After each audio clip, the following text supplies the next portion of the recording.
और आयरोन उस लड़की के ऊपर अपनी एनर्जी को रिलीज कर रहा था, जिसकी वजह से वो लड़की अपनी तलवार लेकर उसके सामने खड़ी हुई थी और वो कहती है कि ये फीलिंग बिल्कुल वैसे ही है, नहीं ऐसा नहीं हो सकता। और वो उसको चुपचाप से बस देख रहा था। जिसके बाद वो अपने मास्टर के साथ बीते हुए दिनों को याद करता है, जहाँ पर वॉन्ग ने उसे बताया था कि मैं डिवाइन डीमन कल्ट का मास्टर हूँ। ये सुनकर वो कहता है कि डिवाइन डीमन कल्ट, मैंने डीमन कल्ट के बारे में सुना है, पर आखिर ये डिवाइन डीमन कल्ट क्या है। तो वॉन्ग बताता है कि जितने भी डीमन कल्ट की रूट्स हैं वो सभी डिवाइन डीमन कल्ट के नीचे से ही जाती हैं। वो कहता है पर जो डीमन कल्ट है क्या वो सभी फैक्शंस का कोई और एनिमी नहीं है, वो सभी से लड़ने के लिए और इस पूरी दुनिया के ऊपर कॉन्कर करने के लिए जाने जाते हैं। वही सुनकर वॉन्ग उससे कहता है क्या तुम अपने मास्टर को इस तरीके से देखते हो। वो कहता है कि मेरा ये मतलब ही नहीं था। वॉन्ग लंबी से सांस लेते हुए कहता है कि जब से मैंने उसको छोड़ा है और जो मार्शल आर्ट्स स्प्रेडिंग प्रोपेगेंडा है उसके खत्म हो जाने के बाद सब कुछ खत्म हो गया। इसी वजह से ये चीज काफी ज्यादा सिंपल है कि ये काफी ज्यादा पिटीफुल बैगिंग है। इसी वजह से जैसे तुम यहाँ सभा पे जाओगे तो इस चीज को मेक श्योर करना है कि तुम उन लोगों का काफी ज्यादा अच्छे तरीके से ख्याल रखोगे। और इसे सबके बारे में याद करते हुए आयरोन उसको देख रहा था और वो कहता है कि भले ये यहाँ पर दूसरों को बेवकूफ बना सकती है पर मेरी आंखों को बिल्कुल भी नहीं। इस चीज में कोई भी शक नहीं कि ये पावर असल में ये एक डिमोनिक कल्टीवेटर की है। और वो एक आदमी की बातें याद करता है कि तुम बाकी बचे हुए डिमन कल्ट के जितने भी लोग हैं उन सभी को ब्लैक मार्केट के अंदर ढूंढ सकते हो। उन्होंने कहा था कि जितने भी किडनैप करे हुए लोग हैं उनको रेस्क्यू करने के लिए वो यहाँ पर रिक्रूट कर रहे हैं और ऐसा लगता है कि तुम्हारी किस्मत वहाँ पर काफी ज्यादा काम कर सकती है। और क्या आखिर मुझे इसके बारे में कैसे पता, मुझे भी यहाँ पर पकड़ कर लेकर आया गया है, वो भी ब्लैक मार्केट के अंदर, तो तुम्हें पता है कि आखिर मैं यहाँ पर कैसे आया हूँगा। और आयरोन इसी के बारे में सोच रहा था और वो कहता है अगर सोचा जाए तो सच में इतनी ज्यादा आसानी से मैं इन लोगों को ढूंढ लूंगा।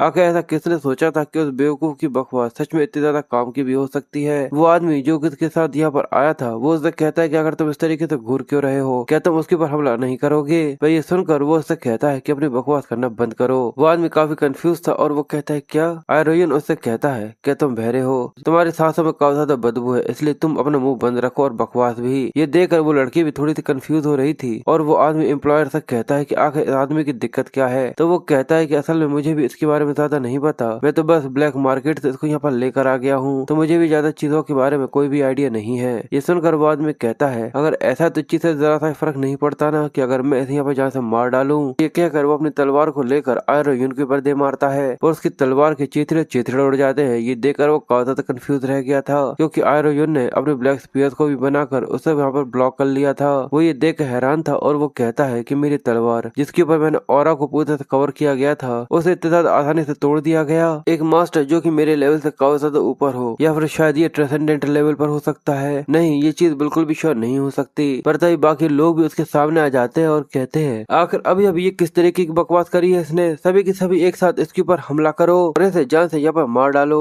आयरोन ये देखकर उनके ऊपर अपने स्पीयर्स को छोड़ते हुए कहता है दरवाजे बंद हो चुके हैं, इसी वजह से अगर मैं सभी लोगों को यहाँ पर मार भी देता हूँ तो इस चीज से बिल्कुल भी फर्क नहीं पड़ता। ये देखकर वो आदमी बहुत बुरी तरीके से घबरा कर कहता है कि प्लीज रुक जाओ। पर आयरोन उससे कहता है कि पर अब इस चीज के लिए काफी ज्यादा देर हो चुकी है। और वो मुट्ठी बंद जैसे ही करता है तो वो तीनों के यहाँ पर बड़े बड़े छेद हो जाते हैं और उनके शरीर के बड़े बड़े छेद के साथ वो सभी यहाँ पर मारे जाते हैं। और वो आदमी मरते हुए कहता है कि शायद वो सुप्रीम मास्टर की लेवल पर है। इसके बाद वो जोर से चिल्लाता है और वहाँ पे काफी ज्यादा बड़ा धमाका होता है और आयरोन ने बड़े ही आराम से एक ही झटके में उन तीनों को जान से मार डाला था। उसके बाद वो च्योल की तरफ देखता है तो वो कहता है कि प्लीज रुक जाओ। वो कहता है कि तुम्हें सच में ऐसा लगता है कि तुम्हें मेरे अकेले के ऊपर फोकस करने की जरूरत है। ये सुनकर वो कंफ्यूज था क्योंकि अचानक वो जो लड़की होती है वो अचानक उसके पीछे से आती है और अपनी तलवार से उसके गले को उसके धड़ से अलग कर देती है। उसे कुछ पता चलता उससे ही पहले जो उसका सिर था वो आकर जमीन पर गिर गया था और उसका जो शरीर था वो भी वहाँ पर जमीन पर जाकर गिर जाता है और वो इसकी वजह से काफी ज्यादा लंबी लंबी सांसें ले रही थी।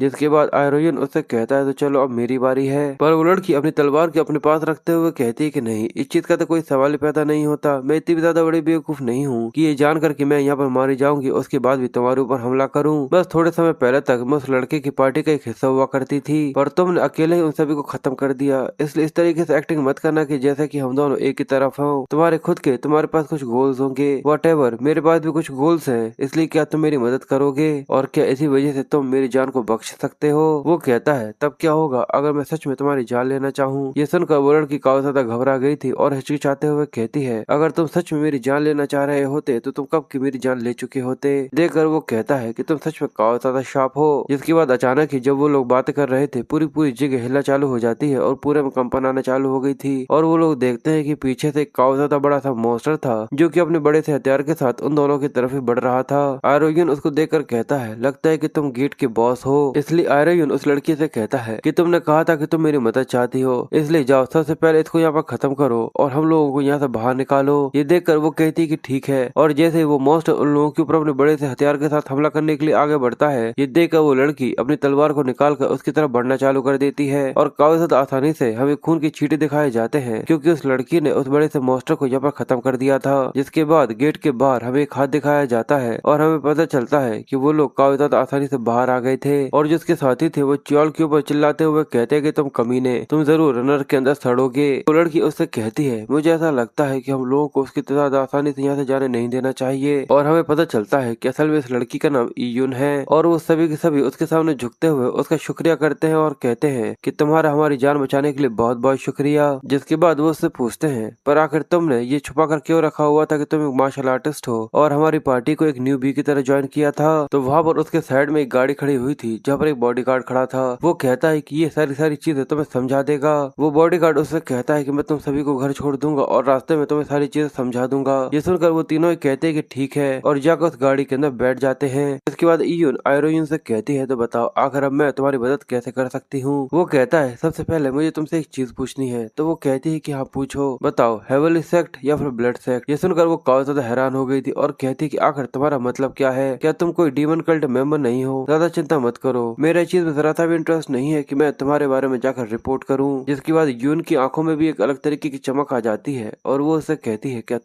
तुम भी कल्ट का मेंबर हो। ये देखकर वो मुस्कुराते हुए कहता है कि जो तुम्हारे एक्सप्रेशन है वो अचानक ही काफी ज्यादा बदल चुके हैं। अगर मैं भी कल्ट का मेंबर होता तो क्या इसका मतलब ये था कि तुम भी इस तरीके से टूवर्ड मेरी तरफ होती। पर वो काफी गुस्से में कहती है कि मुझे जवाब दो, क्या तुम भी एक कल्ट का हिस्सा हो। पर वो उससे कहता है, मुझे यकीन है कि सबसे पहले मैंने तुमसे ये पूछा था। पर अचानक वहाँ पे उसके कई सारे बॉडीगार्ड आ जाते हैं जो कि अपनी तलवार उसके ऊपर टिका देते हैं। पर ये देखकर आयरोयुन उससे कहता है कि ये तुम्हारा आखिरी मौका है। और जैसे ही वो अपने किलिंग इंटेंट को रिलीज करना चालू करता है, वो उससे कहता है कि बताओ हेवनली सेक्ट या फिर ब्लड सेक्ट। सभी लोग इसकी वजह से काफी ज्यादा कपकपाना चालू कर देते हैं और कहते हैं कि सच में ये काफी ज्यादा खतरनाक तरीके का किलिंग इंटेंट है। आखिर ये किस तरीके का मॉन्स्टर है। और यून उसे बताती है कि मैं ब्लड सेक्ट से हूँ। ये सुनकर उसके जितने भी साथी थे सभी लोग काफी ज्यादा हैरान हो जाते हैं और यून उन लोगों से कहती है कि अपनी तलवारें हटा दो, ये मेरा बेनिफिटर है। वो कहते हैं, पर ये हमारे एग्जिस्टेंस के बारे में जानता है। तो वो कहती है कि इस सब के अलावा, पर वो उन लोगों को वार्न करते हुए बताती है कि पर अगर वो सच में चाहे तो वो हम लोगों को बिना किसी एफर्ट्स के भी काफी ज्यादा आसानी से यहाँ पर मार सकता है। इसलिए इसको यहाँ पर इस तरीके से डराने की कोशिश करना पूरी तरह से बेकार है। ये सुनकर सभी लोगों के चेहरे पर अलग तरीके का पसीना आ गया था और वो लोग अपनी तलवारों को अपने पास रख लेते हैं। जिसके बाद अब यून आगे बढ़ते हुए कहती है कि मैं तुमसे क्वेश्चन कर रही हूँ तो प्लीज मुझे मेरा आंसर चाहिए, क्या तुम भी एक कल्ट के मेंबर हो। तो वो अपने किलिंग इंटेंट को अंदर करते हुए कहता है कि अभी के लिए मैं कहता हूँ कि हाँ। और वो उससे कहती है कि अभी तक मुझे इसके बारे में नहीं पता कि आखिर तुम्हें क्या चाहिए मेरे बेनिफिट।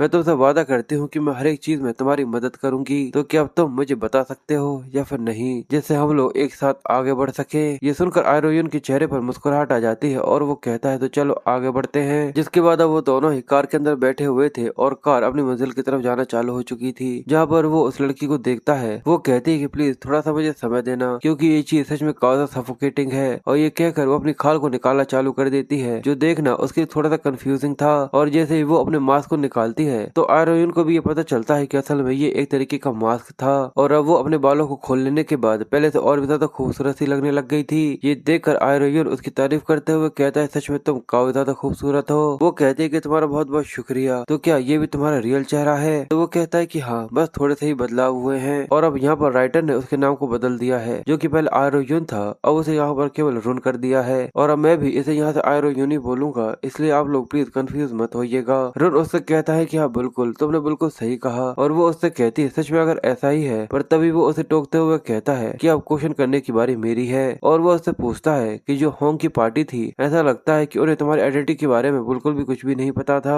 तो ये चीज तो ऑब्वियस है कि तुमने उन लोगों से झूठ बोला था कि तुम उन लोगों को घर छोड़ रहे हो। और अगर इस चीज को देखा जाए कि तुमने यहाँ पे एक ऐसा मास्क पहना हुआ था जिसकी कीमत करोड़ों में है और एक कागजात आलीशान गाड़ी को चला रही हो, इसका मतलब तो ये है कि पैसे की तो तुम्हें किसी तरीके की कोई भी दिक्कत नहीं है। इसका तो केवल एक ही मतलब है कि तुम यहाँ पर फॉलोवर्स को रिक्रूट कर रही हो, जैसा कि मुझे लग रहा है। मैंने बिल्कुल सही कहा ना। ये सुनकर वो थोड़ी सी हिचकिचाते हुए कहती कि हाँ, असल में मेरा ओरिजिनल प्लान तो ये था कि मैं उनके बारे में जानूं और उन सभी को रिक्रूट कर लूं। पर उस कमीने च्योल की वजह से सारी चीज इतनी ज्यादा एक्सट्रीम और काफी ज्यादा बिगड़ गई। रुन उससे कहता है कि वो जो बच्चे हैं वो काफी ज्यादा अमीर फैमिली से हैं जो कि तुम्हें ट्रिब्यूट देते हैं, शायद इसी की वजह से तुमने कई सारा पैसा कमाया है। वो कहता है कि हाँ, मुझे कई सारे ट्रिब्यूट से मिलते हैं, पर हम लोग बिल्कुल भी अनरीजनेबल अमाउंट की डिमांड नहीं करते, बिल्कुल एसोसिएशन की तरह। रोन पूछता है और आखिर में उन लोगों को क्या चाहिए, क्या एक गिल्ड? तो वो बताते हैं कि हम लोगों ने उनकी एक गिल्ड बनाने में मदद करी थी, जिसकी कंडीशन के तौर पर उन लोगों ने चर्च को ज्वाइन किया था। तो मुझे ऐसा नहीं लगता कि ये किसी भी तरीके की कोई बैड डील हो सकती है। तो वो बताता है कि जो प्लेयर्स है वो बिना किसी गिल्ड के अपने लेवल को अप नहीं कर सकते,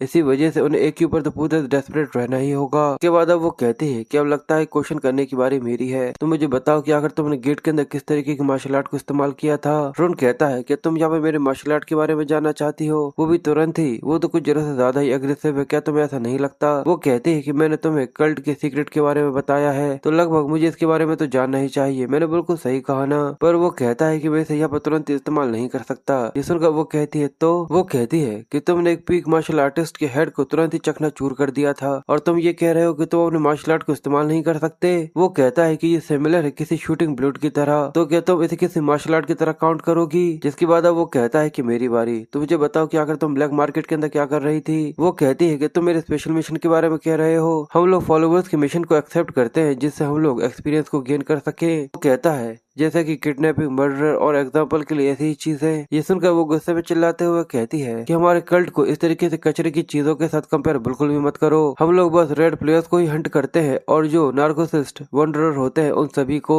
और फॉलोवर्स को रिक्रूट करते हो। मैंने बिल्कुल सही कहा ना? ये सुनकर वो एक लंबी सांस लेते हुए कहती है कि हाँ बिल्कुल। वो सोचता है कि मैं इस चीज को देख सकता हूँ कि जैसा कि मुझसे मास्टर ने कहा था, तुम मुझसे बिल्कुल अलग हो, तुम इतने भी ज्यादा बुरे इंसान नहीं हो। इसका मतलब जो माउंट हाउ गिल्ड है वो एक मोस्ट इविल गिल्ड की तरह है। जिसके बाद अब वो उससे कहती है कि मेरा आखिरी क्वेश्चन, और वो उससे पूछती है कि तुम कोई कंपेनियन किलर तो नहीं हो ना रोन? पर अचानक ही उसे एक अलग तरीके का डर महसूस होना चालू हो जाता है, क्योंकि रोन को काफी ज्यादा गुस्सा आ रहा था और उसके अंदर से एक अजीब तरीके की एनर्जी निकलना चालू हो गई थी। ये देखकर वो कपकपाना चालू कर देती है और कहती है कि इस प्रेशर की वजह से मैं अपनी बॉडी को बिल्कुल भी नहीं हिला पा रही हूँ। इसने ये सब मेरे साथ किया जो कि एक मार्शल आर्टिस्ट की पीक पर है, वो भी बिना अपनी एक जरा सी उंगली को हिलाए हुए। और रोन उसे सच में काफी ज्यादा गुस्से में देख रहा था। ये देखकर वो बहुत बुरी तरीके से कपकपाई जा रही थी और वो कहती है ये बिल्कुल उसी की तरह है। पर अब रोन शांत हो जाता है और वो अपने किलिंग इंटेंट को फिर से अपने पास रख लेता है, जिसकी वजह से यून अब फिर से सांस ले पा रही थी और वो काफी ज्यादा लंबी लंबी सांस लेकर अपने आप से कहती है कि अगर ये सच में किस तरीके की वार्निंग थी। और रोन उससे कहता है मुझे लगता है कि हम लोग पहुंच चुके हैं, इसलिए प्लीज मुझे गाइड करो। अब रोन और यून दोनों के दोनों कांग हो ग्रुप के अंदर आ जाते हैं और इसके बारे में बताया जाता है कि काफी ज्यादा बड़ी जॉइंट सी कॉर्पोरेशन है जिसे एक S class ranker chairman Kang चलाते हैं, और उसका इन्फ्लुएंस कोरिया के ऊपर बहुत ज्यादा है और फैला हुआ है पूरे की पूरे एशिया के अंदर। यून उसको देखकर कहता है कि आखिर इसके बारे में कौन ने सोचा था कि जो कैन हो की बिल्डिंग है असल में वो कल्ट का एक हेडक्वार्टर हो सकता है। यून उससे कहती है कि तुम अंदर आ रहे हो? वो कहता है कि तुम मुझे यहाँ से जाने दोगी अगर मैं कहूँगा कि मैं नहीं आऊंगा? वो कहती है कि अगर तुम जाना चाहो तो तुम जा सकते हो। वो कहता है पर तुम मुझे यहाँ तक आखिर तक घसीट कर लेकर आ गई हो, तो मुझे माउंटेन हाउ तक दौड़ते हुए जाना होगा और कल्ट के लिए भी। मैंने बिल्कुल सही कहा ना? ये सुनकर वो हैरान थी और वो कहती है कि आखिर इसे इसके बारे में कैसे पता? क्या सच में ये रोन है? जिसके बाद रोन उससे कहता है कि अगर मैं तुम्हें किडनैप कर लेता हूँ तो तुम इतने आसानी से मुझे पकड़ नहीं पाओगी। वो कहती है कि इस तरीके की मजाक यहाँ पर खड़े होकर मत करो। वो काफी ज्यादा घबरा रही थी और वो आगे कहती है क्योंकि यहाँ पर तुम्हें लेकर आना भी मेरे लिए काफी ज्यादा बड़ा सा गैम्बल है। और जैसे वो ये कहती है अचानक ही किसी के जोर से चिल्लाने की आवाज आती है कि तुम, और वो दोनों ही पलट कर साइड में देखते हैं जहाँ पे एक आदमी काफी ज्यादा तेजी से भागते हुए आ रहा था और पता चलता है कि कैंग है जो कि अपने मानव को रिलीज करते हुए काफी ज्यादा तेजी से उस तरफ ही बढ़ रहा था। और वो कहता है क्या तुम वही हो जो कि यहाँ पर मिस को काफी ज्यादा डरा रहे हो? और वो अपने स्किल का इस्तेमाल करते हुए काफी ज्यादा तेजी से रुन के ऊपर हमला करने के लिए आने लग जाता है और कहता है कि तैयार हो जाओ। ये देख कर यून उससे कहती है कि बस ग्रैंडपा एक मिनट के लिए रुक जाइए, पर वो रुन के ऊपर हमला करने के लिए काफी ज्यादा पास आ गया था। ये देखकर वो कहती है कि अब मैं इस चीज के लिए काफी ज्यादा लेट हो चुकी हूँ। जिसके बाद वहाँ पर एक काफी ज्यादा बड़ा धमाका होता है, पर रुन उससे कहता है कि सच में ये काफी ज्यादा रिडिकुलस था। ये देखने के बाद कैंग भी काफी ज्यादा हैरान हो गया था क्योंकि उसने काफी ज्यादा आसानी से उसका हाथ पकड़ लिया था। और रुन उससे कहता है तो क्या कल्ट इस तरीके से अपने बेनिफिटर्स को ट्रीट करती है? जिसके बाद अब हमें काफी ज्यादा शाही खाने की सीन दिखाया जाता है जहाँ पर कैंग उस हंसते हुए माफी मांगता है और कहता है कि मुझसे काफी ज्यादा बड़ी गलती हो गई, तो चलो अब पेट भरकर अच्छे से खाना खाओ। और वहाँ पर केवल वो तीनों ही बैठे हुए थे। रोन खाने को ही देखकर कुछ सोच रहा था। ये देखकर कैंग हंसते हुए कहता है कि तुम इसकी चिंता मत करो, इसके अंदर कोई जहर नहीं है। तो ये सुनकर वो मुस्कुराने लगता है और फिर खाना खाना चालू कर देता है और उससे आगे कहता है कि पर इस सब के अलावा पॉइजन वैसे ही मेरे ऊपर काम नहीं करता। मैं तो बस ये देख रहा था कि काफी लंबे समय के बाद मुझे सही तरीके से खाना मिला है। ये सुनकर कैंग कहता है अगर ऐसा है तो तुम दिल भर कर यहाँ पर खाना खा सकते हो। और वो सोचता है कि इतने कम समय के अंदर मैं केवल इतनी चीज इस आदमी के बारे में जान पाया हूँ। ये अचानक ही एक कंपेनियन किलर बन गया। इसका नाम रुन है। ये यहाँ तक माउंटेन हाउ का एक स्लेव हुआ करता था और रिसेंटली इसकी डेड रिपोर्ट दी गई है, पर जो इसकी अपीयरेंस है रिपोर्ट के अंदर इससे पूरी तरह से अलग है। और यहाँ तक वो उस अटैक के बारे में सोचते हुए कहता है कि उसने काफी आसानी से मेरे अटैक को भी ब्लॉक कर लिया था और वो एनर्जी जो कि मैंने उसके शरीर से महसूस करी थी वो इंटरनल एनर्जी वो पूरी तरह से क्लियर थी, पर वो किसी प्लेयर की स्ट्रेंथ नहीं थी। इसलिए मुझे समझ में नहीं आ रहा कि आखिर इसकी जो ट्रू आइडेंटिटी है आखिर वो क्या है, क्योंकि जो इसकी इंटरनल एनर्जी है वो मुझसे तो काफी ज्यादा हाई नहीं है, पर आखिर जो इसका रिलैक्स एटीट्यूड है आखिर वो क्या है। इसलिए वो रोन से कहता है कि मैंने सुना है कि तुमने यंग लेडी की मदद करी थी, इसलिए उन्होंने कहा है कि वो तुम्हारे ऊपर एक फेवर करेंगी और तुम्हारी एक इच्छा को पूरा करेंगी। तो मुझे बताओ आखिर तुम क्या चाहते हो, पर उससे पहले तुम्हें मुझसे एक वादा करना होगा। रोन मुंह पहुंचते हुए कहता है कि तुम ये चाहते हो कि मैं तुम्हारे ब्लड सेक्ट को ज्वाइन कर लूं। मैंने बिल्कुल सही कहा ना। कैंग मुस्कुराते हुए कहता है कि तुमने बिल्कुल सही कहा। तुम्हारी बात सुनकर ऐसा लगता है कि जैसे कि तुम सेक्ट के बारे में काफी सारी चीजें जानते हो। क्या तुम मुझे बता सकते हो कि आखिर तुम्हें सब के बारे में कैसे पता है, और वो भी साफ साफ, क्योंकि आज से पहले मैंने कभी भी ऐसा नहीं सुना कि कोई कलीग मर्डरर हो जिसका नाम रुन है और वो हमारा कोई कल्ट का मेंबर हो। ये देखकर रुन भी एक डरावनी सी मुस्कुराहट देते हुए उससे कहता है देखकर ऐसा लगता है कि तुमने भी मेरे ऊपर काफी ज्यादा अच्छी रिसर्च कर रखी हुई है। वो कहता है कि मैं किसी भी इंसान को हमारे सेक्ट के अंदर ऐसे ही नहीं ले सकता बिना उसके बारे में कुछ भी जाने हुए। जो यून थी उसकी इस तरीके से बात सुनकर काफी ज्यादा घबरा रही थी। जहाँ पर वो आगे कहता है कि तुमने माउंट हाउ गिल्ड के मोस्ट डिस्पोजल साइट के बारे में सुना है जहाँ पर काम चल रहा था। ये सुनकर वो कहता है कि हाँ सुना तो है। वो कहता है और तुम पूछ रहे थे डिवाइन फैक्शन और ब्लड फैक्शन, तो बताओ आखिर तुम कौन सी तरफ से हो। वो कहता है कि अभी के लिए तुम ये कह सकते हो कि मैं ब्लड फैक्शन से हूँ। ये सुनकर वो कहता है कि अभी। रुन कहता है कि मैं सारी डिटेल्स तो मैं बाद में बताऊंगा। ये सुनकर वो कहता है अगर ऐसा है तो चलो ठीक है, मैं तुम्हें ऑफिशियली मेरे सेट का एक मेंबर बना लेता हूँ। पर तभी वो उसे टोकते हुए कहता है कि पर मेरा कोई भी इंटेंशन नहीं है कि मैं तुम्हारे नीचे काम करूँ। ये सुनने के बाद उसके चेहरे पर एक अलग तरीके की गुस्सा आ जाती है और वो थोड़ा सा कंफ्यूज होते हुए कहता है क्या। रुन कहता है कि कोई भी भेड़िया कभी भी किसी कुत्ते के नीचे काम नहीं कर सकता, इसकी बजाय चाहो तो तुम मेरे नीचे काम कर सकते हो। ये सुनकर अब कैंग को काफी गुस्सा आने लग गया था और वो कहता है कि सच में तुम बहुत ही ज्यादा एरोगेंट हो। और अब वो काफी ज्यादा गुस्से में उससे कहता है कि तुम्हें सच में पता भी है कि आखिर तुम यहाँ पर ये क्या कह रहे हो। रुन उससे कहता है कि बिल्कुल। पर ये देखकर यून उससे कहती है कि प्लीज रुक जाओ, पर रुन उससे कहता है कि ब्लड डीमन की जो पोजीशन है उसे मुझे हैंड ओवर कर दो। ये सुनने के बाद उसके चेहरे पे एक अलग तरीके का गुस्सा आ गया था। वो काफी ज्यादा गुस्से में अपने इंटरनल एनर्जी को रिलीज करना चालू करता है और एक ही पंच में टेबल की चीथड़े उड़ा देता है, पर उनके चेहरे पर एक जरा सी शिकन तक नहीं आ रही थी। और वो कहता है कि अब तुमने यहाँ पर लाइन को क्रॉस कर दिया है, जिसकी वजह से कैंग अब बहुत ज्यादा गुस्से में आ चुका था और वो अपनी इंटरनल एनर्जी को रिलीज किए जा रहा था। ये देखकर यून उससे कहती है कि ग्रैंडपा, पर वो कहती है कि यंग लेडी प्लीज जल्दी से साइड में हो जाओ। अब ये देखकर यून भी यहाँ पर कुछ भी नहीं कर सकती थी, क्योंकि उसको पता था कि वो सच में काफी ज्यादा गुस्से में आ चुका है। और वो आगे कहता है तुम भी उस पनिशमेंट के बारे में काफी अच्छी तरीके से जानती हो, जो कि ब्लड डीमन की नेम की इस तरीके से बात करने की हिम्मत करते हैं। यहाँ तक तुम भी उसे बचा नहीं सकती। और वो सोचता है कि अगर मैं सच कहूँ तो अभी मैं कैंग से केवल एक लेवल ही नीचे हूँ। अगर मैं अपनी प्रोग्रेस को जल्दी करता हूँ तो ये काफी ज्यादा कम समय के अंदर हो जाएगा, पर ये बॉडी बिल्कुल भी मार्शल आर्ट को इस्तेमाल कर ही नहीं सकती। कैंग गुस्से में कहता है कि तुम वेपन्स को इस्तेमाल करते हो, अगर तुम चाहो तो मैं तुम्हें वेपन्स दे सकता हूँ। वो कहता है कि नहीं, मैं वेपन्स इस्तेमाल नहीं करता, ये और भी ज्यादा दिक्कत खड़ी कर देते हैं। कैंग कहता है कि सच में तुम काफी ज्यादा एरोगेंट हो, यहाँ तक तुमने मेरे खिलाफ अभी तक फाइट स्टेंस तक नहीं लिया है। तो वो कहता है कि मैं मार्शल आर्ट भी इस्तेमाल नहीं कर सकता, यही चीज काफी ज्यादा बड़ी दिक्कत खड़ी कर देता है। ये सुनने के बाद उसे और भी ज्यादा गुस्सा आने लग गया था और वो कहता है कि क्या तुम यहाँ पर मेरा मजाक उड़ाने की कोशिश कर रहे हो।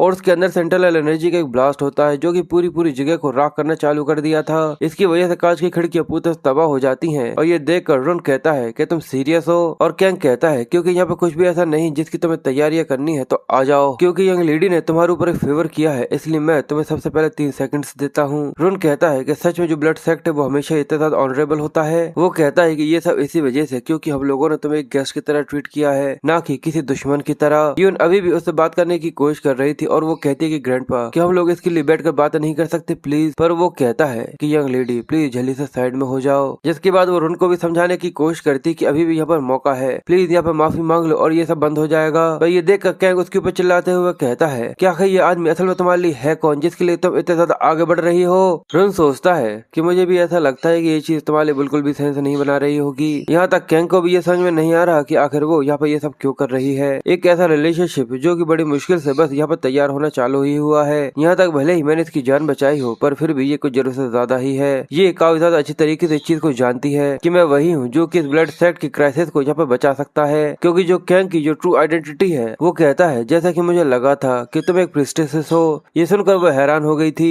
कि एक प्रीस्टेस जो कि ब्लड डीमन को सर्व करते हैं, यानी ब्लड डीमन सेक्ट के जो मास्टर है वो एक ऑरेकल है। कैंग काफी ज्यादा गुस्से में अपने पंच के साथ सीधे आकर उसके ऊपर हमला कर देता है और जो पंच था वो काफी ज्यादा पावरफुल था, पर रोन अपनी जगह से बिल्कुल भी नहीं हिलता। ये देख यून काफी ज्यादा घबरा जाती है और चिल्लाते हुए कहती है कि नहीं, और जो पूरी बिल्डिंग के कांच होते हैं वो एक काफी ज्यादा बड़े धमाके के साथ फट जाते हैं और वहाँ पर काफी ज्यादा बड़ा सा झटका महसूस किया जा सकता था। रोन भी इसकी वजह से पीछे सरकते हुए आ गई थी, पर वो ये देखकर काफी ज्यादा हैरान हो गई थी क्योंकि अचानक जितनी वो फ्लेम्स थी वो सब धीरे धीरे करके खत्म होने लग गई थी। और ये देखकर कैंग भी काफी ज्यादा हैरान हो गया था। वो ये देखकर कहती है कि जो ग्रैंडपा की फ्लेम्स हैं वो डिसअपियर हो रही हैं। नहीं, वो डिसअपियर नहीं हो रही, बल्कि उन सभी को चुरा लिया गया है। अवरुण उस पावर को एब्जॉर्ब करने के बाद उसे इस्तेमाल कर रहा था और जैसे ही वो उन फ्लेम्स को फैलाता है, ये देखकर वो दोनों ही काफी ज्यादा हैरान हो जाते हैं और वो ये देखकर कहते हैं कि जो कंप्लीट कंट्रोल था मेरी पावर के ऊपर उसे चुरा लिया गया है। ये मार्शल आर्ट, ये तो डेफिनेटली वही है। और रोन उससे कहता है कि अब तुम्हें ये समझ में आ चुका है कि ये ब्लड डीमन आर्ट है, इसलिए अब मेरे सामने झुको। और वो दोनों ही अपने घुटनों के बल आ जाते हैं और कहते हैं कि ब्लड डीमन, हम दोनों ही आपको ग्रीट करते हैं। तो वो उन लोगों से कहता है कि हाँ बिल्कुल, मैं तुम्हारा मास्टर हूँ, द ब्लड डीमन। कैंग बहुत ज्यादा घबराया हुआ था और वो बस यही सोच रहा था कि आखिर एक प्लेयर डीमन ब्लड आर्ट के बारे में कैसे जान सकता है। रोन उससे पूछता है तो क्या अब तुम ब्लड डीमन को अपनी पोजीशन हैंड ओवर करने के लिए तैयार हो, पर कैंग के मुंह से कोई भी शब्द नहीं निकल रहा था। वो उससे कहता है कि तुमने मुझे आंसर क्यों नहीं दिया। तो वो हिचकिचाते हुए कहता है ये इसी वजह से क्योंकि जो करंट ब्लड डीमन है वो पहले से ही ब्लड सेक्ट के ऊपर रूल कर रहा है। ये सुनकर वो थोड़ा सा कंफ्यूज हो गया था। वो कहता है क्या पहले से यहाँ पे एक ब्लड डीमन है। वो कहता है कि हाँ, आपने बिल्कुल सही कहा। रोन कहता है अगर ऐसा है तो आखिर तुम मेरे सामने क्यों झुक रहे हो। तो वो हिचकिचाते हुए कहता है क्योंकि जो करंट डीमन का डीमन ब्लड आर्ट है वो तुम्हारे करंट फॉर्म से काफी ज्यादा कंप्लीट नहीं है। मैं इसके बारे में नहीं जानता कि आखिर तुमने ब्लड डीमन आर्ट को मास्टर कहाँ से किया है, पर blood demon art blood demon को प्रूव करता है, उसकी आइडेंटिटी को और ब्लड सेक्ट के सिंबल को भी। पर रोन हंसते हुए कहता है कि ब्लड डीमन आर्ट सच में ब्लड डीमन की आइडेंटिटी को प्रूव करता है। आखिर ये किस तरीके की बकवास है। अब मुझे समझ में आ गया कि आखिर जो ब्लड सेक्ट है वो इस तरीके के स्टेट के अंदर क्यों है। ये सुनकर वो कहता है क्या, और वो आदमी सच में आधे तरीके से पक चुका है। और जैसे वो ये बोलता है वो अपनी शेडोज को उसकी तरफ फेंक देता है। कैंग इसकी वजह से काफी ज्यादा घबरा गया था क्योंकि वो उसकी आंखों के सामने बिल्कुल स्पाइक्स की तरह आकर रुक जाती है। जिसके बाद रोन उससे पूछता है कि आखिर ब्लड सेक्ट में तुम्हारी पोजीशन क्या है। तो वो बताता है कि मैं लेफ्ट प्रोटेक्टर की पोजीशन को होल्ड करे हुए हूँ, यानी जो दाएं बाएं वाली होती है। वो कहता है कि बिल्कुल, एक लेफ्ट प्रोटेक्टर डेफिनेटली इसके बारे में जानता होगा। और वो आगे कहता है कि मेरी बात कान खोलकर सुनो, ब्लड डीमन की सिंबल ब्लड डीमन आर्ट नहीं होता, बल्कि वो ब्लड डीमन डिवाइन आर्ट होता है। कैंग ये देखकर घबराते हुए कहता है कि सच में एक रियल डील है, ये सच में एक ट्रू ब्लड डीमन है। इससे फर्क नहीं पड़ता कि आखिर ये कैसे हुआ, पर क्या इसके अलावा भी कोई ठोस सबूत हो सकता है कि जो इसकी एनर्जी वो डिवाइन आर्ट की है। जिसके बाद वो दोनों ही फिर से उसके सामने सिर झुका लेते हैं और कहते हैं ब्लड डीमन की जय जयकार, अंधेरा हमेशा कायम रहे। रोन ये देखकर कहता है कि आखिर ये क्या था, उसे भी ये चीज ऑकवर्ड सी लगती है। कैंग बताता है कि ये ग्रीटिंग है जो कि ब्लड डीमन की डिसेंडेंट को दी जाती है, जो कि हमारे ब्लड सेक्ट के अंदर पीढ़ियों से चली आ रही है। वो कहता है कि ये काफी ज्यादा अजीब है, तो प्लीज इसको यहीं पर रोक दो। वो कहते हैं पर रोन कहता है कि मैंने कहा ना कि इसको रोक दो, अब बंद करो ये सब। जिसके बाद वो चेयर के ऊपर बैठकर कहता है तो क्या अब तुम मुझे बता सकते हो कि आखिर जो ब्लड सेक्ट की करंट सिचुएशन है आखिर वो कैसी है, जिससे मैं इसके बारे में पता लगा सकूं कि आखिर मुझे उस हाफ फ्राइड डीमन को किस तरीके से खत्म करना है। कैंग बताता है कि अभी ब्लड सेक्ट के अंदर करेंटली 6 एल्डर्स हैं और उसके अलावा एक राइट प्रोटेक्टर और मैं जो कि लेफ्ट प्रोटेक्टर है। पर सब के अलावा जो करंट एल्डर्स है वो इतने ज्यादा आसानी से मुझे ऐसा नहीं लगता कि वो इतने ज्यादा आसानी से न्यू ब्लड डीमन की एग्जिस्टेंस को यहाँ पे एक्सेप्ट कर सकते हैं, क्योंकि इस चीज को पहले से ही 10 साल से भी ज्यादा हो चुके हैं जब से करंट ब्लड डीमन यहाँ पर रूल कर रहा है। वो कहता है आखिर तब क्या होगा जब मैं उन सभी को मार दूं जो कि यहाँ पर मेरे सामने खड़े होने की कोशिश करेंगे। वो बताता है जैसा कि मैंने उनकी ऊपर से इंटरोगेशन करी थी जो कि एक्सटर्नल अफेयर और एक्सपेंडिंग पावर का है, पर बाकी जितने भी एल्डर्स हैं उनका रोल सच में काफी ज्यादा अच्छा है और अगर आप उन्हें जिंदा रखते हो तो वो सच में काफी ज्यादा यूजफुल हो सकते हैं। अगर आप इसके बारे में कहते हैं तो मैं पर्सनली जाकर एल्डर से मिलता हूँ और उनके इंटेंशंस के बारे में जान सकता हूँ। रोन उससे कहता है अगर ऐसा है तो ठीक है, जाकर करो। ये सुनकर वो कहता है कि ये आपकी इच्छा है, और ये सुनने के बाद वो गेट खोलकर वहाँ से निकल गया था और जो अब यून थी वही अकेले अंदर रह गई थी और वो सामने की तरफ रोन को ही देख रही थी। जिसके बाद वो फिर से उसके सामने सिर झुका लेती है और कहती है कि ब्लड डीमन की जय जयकार, अंधेरा हमेशा कायम रहे। वो कहता है कि मैंने कहा ना कि इस चीज को बंद कर दो, ये काफी ज्यादा बेकार लगता है। जिसके बाद सीन शिफ्ट होकर हमें कैंग के विला का सीन दिखाया जाता है जहाँ पर कई सारे गार्ड उस घर को यहाँ पर गार्ड कर रहे थे और उसके अंदर यून थी जो कि काफी ज्यादा अच्छे तरीके से कपड़े पहनकर सुंदर सी बनकर घूम रही थी। वो रुन से कहती है कि ब्लड डीमन, तो वो कहता है कि हाँ अंदर आ जाओ। और जैसे ही वो अंदर आती है तो वो देखने में काफी ज्यादा अच्छी लग रही थी और वो उसके सामने आके फिर से सिर झुका लेती है और उसको यहाँ पर ग्रीट करने लगती है। ये देख कर रुन कहता है कि आखिर ये क्या है। वो बताती है कि ये ब्लड डीमन को मेरी सुबह की ग्रीटिंग्स है। पर ये देख कर वो अजीब सा मुंह बना लेता है और कहता है कि बस इतनी सी चीज के लिए तुमने सुबह सुबह से इस तरीके से ड्रेसिंग करी है। ये सुनकर वो कहती है कि बिल्कुल, पर वो मुंह बनाकर उससे कहता है कि कल से ऐसा कुछ भी मत करना। आखिर एक छोटी सी चीज के लिए सुबह सुबह से इतना ज्यादा पंगा कौन करेगा। ये देख कर वो चिल्लाते हुए कहती है, पर मैं ब्लड डीमन को यहाँ पर प्रीस्टिस की तरह सर्व कर रही हूँ तो मुझे तो ये करना ही चाहिए। पर वो अपनी बात पूरी करती उससे पहले उसको टोकते हुए कहता है कि मैंने कहा ना कि ये बंद कर दो, इसका मतलब बंद कर दो, जाओ जाकर और नींद लेकर आओ, यानी जाकर सो जाओ। वो कहता है पर जो प्रीस्टिस है उसे हमेशा ही लेट सोना चाहिए और जल्दी उठ जाना चाहिए, वो भी ब्लड डीमन से। वो कहता है कि पर मैं सोता ही नहीं हूँ। ये जानने के बाद यून थोड़ी सी हैरान हो जाती है। वो कहती है कि आप चाहे कितनी भी कोशिश कर ले पर इस चीज से फर्क नहीं पड़ता, पर मैं ऐसा ही करूंगी। पर वो टोकते हुए कहता है कि मैं सच बोल रहा हूँ, कोई मजाक नहीं है, मैं सच में नहीं सोता, इसलिए सुबह सुबह की ग्रीटिंग की कोई भी जरूरत नहीं है और न ही तुम्हें फॉर्मल एक्ट करने की जरूरत है। इस चीज का ध्यान दो कि तुम काफी ज्यादा अच्छी तरीके से सो। पर तब यून चिल्लाते हुए कहती, पर अगर ऐसा है तो मैं भी आपको फॉलो करूंगी ब्लड डीमन की तरह और बिना सोए यहाँ पर ट्रेनिंग करती रहूंगी। ये देखकर वो कहता है कि सच में, आखिर तुम मेरी बात सुनती क्यों नहीं हो। अगर ऐसा है तो एज अ ब्लड डीमन मैं तुम्हें यहाँ पर कमांड करता हूँ कि सुबह सुबह की ग्रीटिंग करना बंद करो और इस तरीके की अजीब तरीके की फॉर्मेलिटीज भी, और बिल्कुल वैसा ही एक्ट करो जैसा कि हम लोग एक दूसरे के साथ गेट पर मिले थे। ये देखकर वो और भी ज्यादा हक्की बक्की से रह जाती है और फिर वो काफी ज्यादा परेशान होते हुए कहती है कि ठीक है ठीक है ठीक है, मैं समझ गई। और रुन कहता है क्या ये इस तरीके का ग्लिच कैसा है। पर सच में ये चीज किसी के लिए भी काफी ज्यादा हो सकती है जो कि पहले एक प्लेयर था पर अब एक ब्लड डीमन है। वो कहती है कि नहीं, बिल्कुल भी नहीं। ये देखकर वो कहता है कि ये हिस्टोरिकल ड्रामा स्पीच, इस तरीके के स्टाइल भी पूरी तरह फॉरबिडन है। ये सुनकर वो कहती है कि ठीक है मैं समझ गई। वो कहता है कि या तो बस ओके कहा करो या फिर ये कहा करो कि मैं समझ गई। क्या सच में ये चीज इतना भी ज्यादा मुश्किल है। ये देखकर वो काफी ज्यादा घबरा जाती है, जैसे कि वो कितनी भी कोशिश कर ले उसे समझ में ही नहीं आता।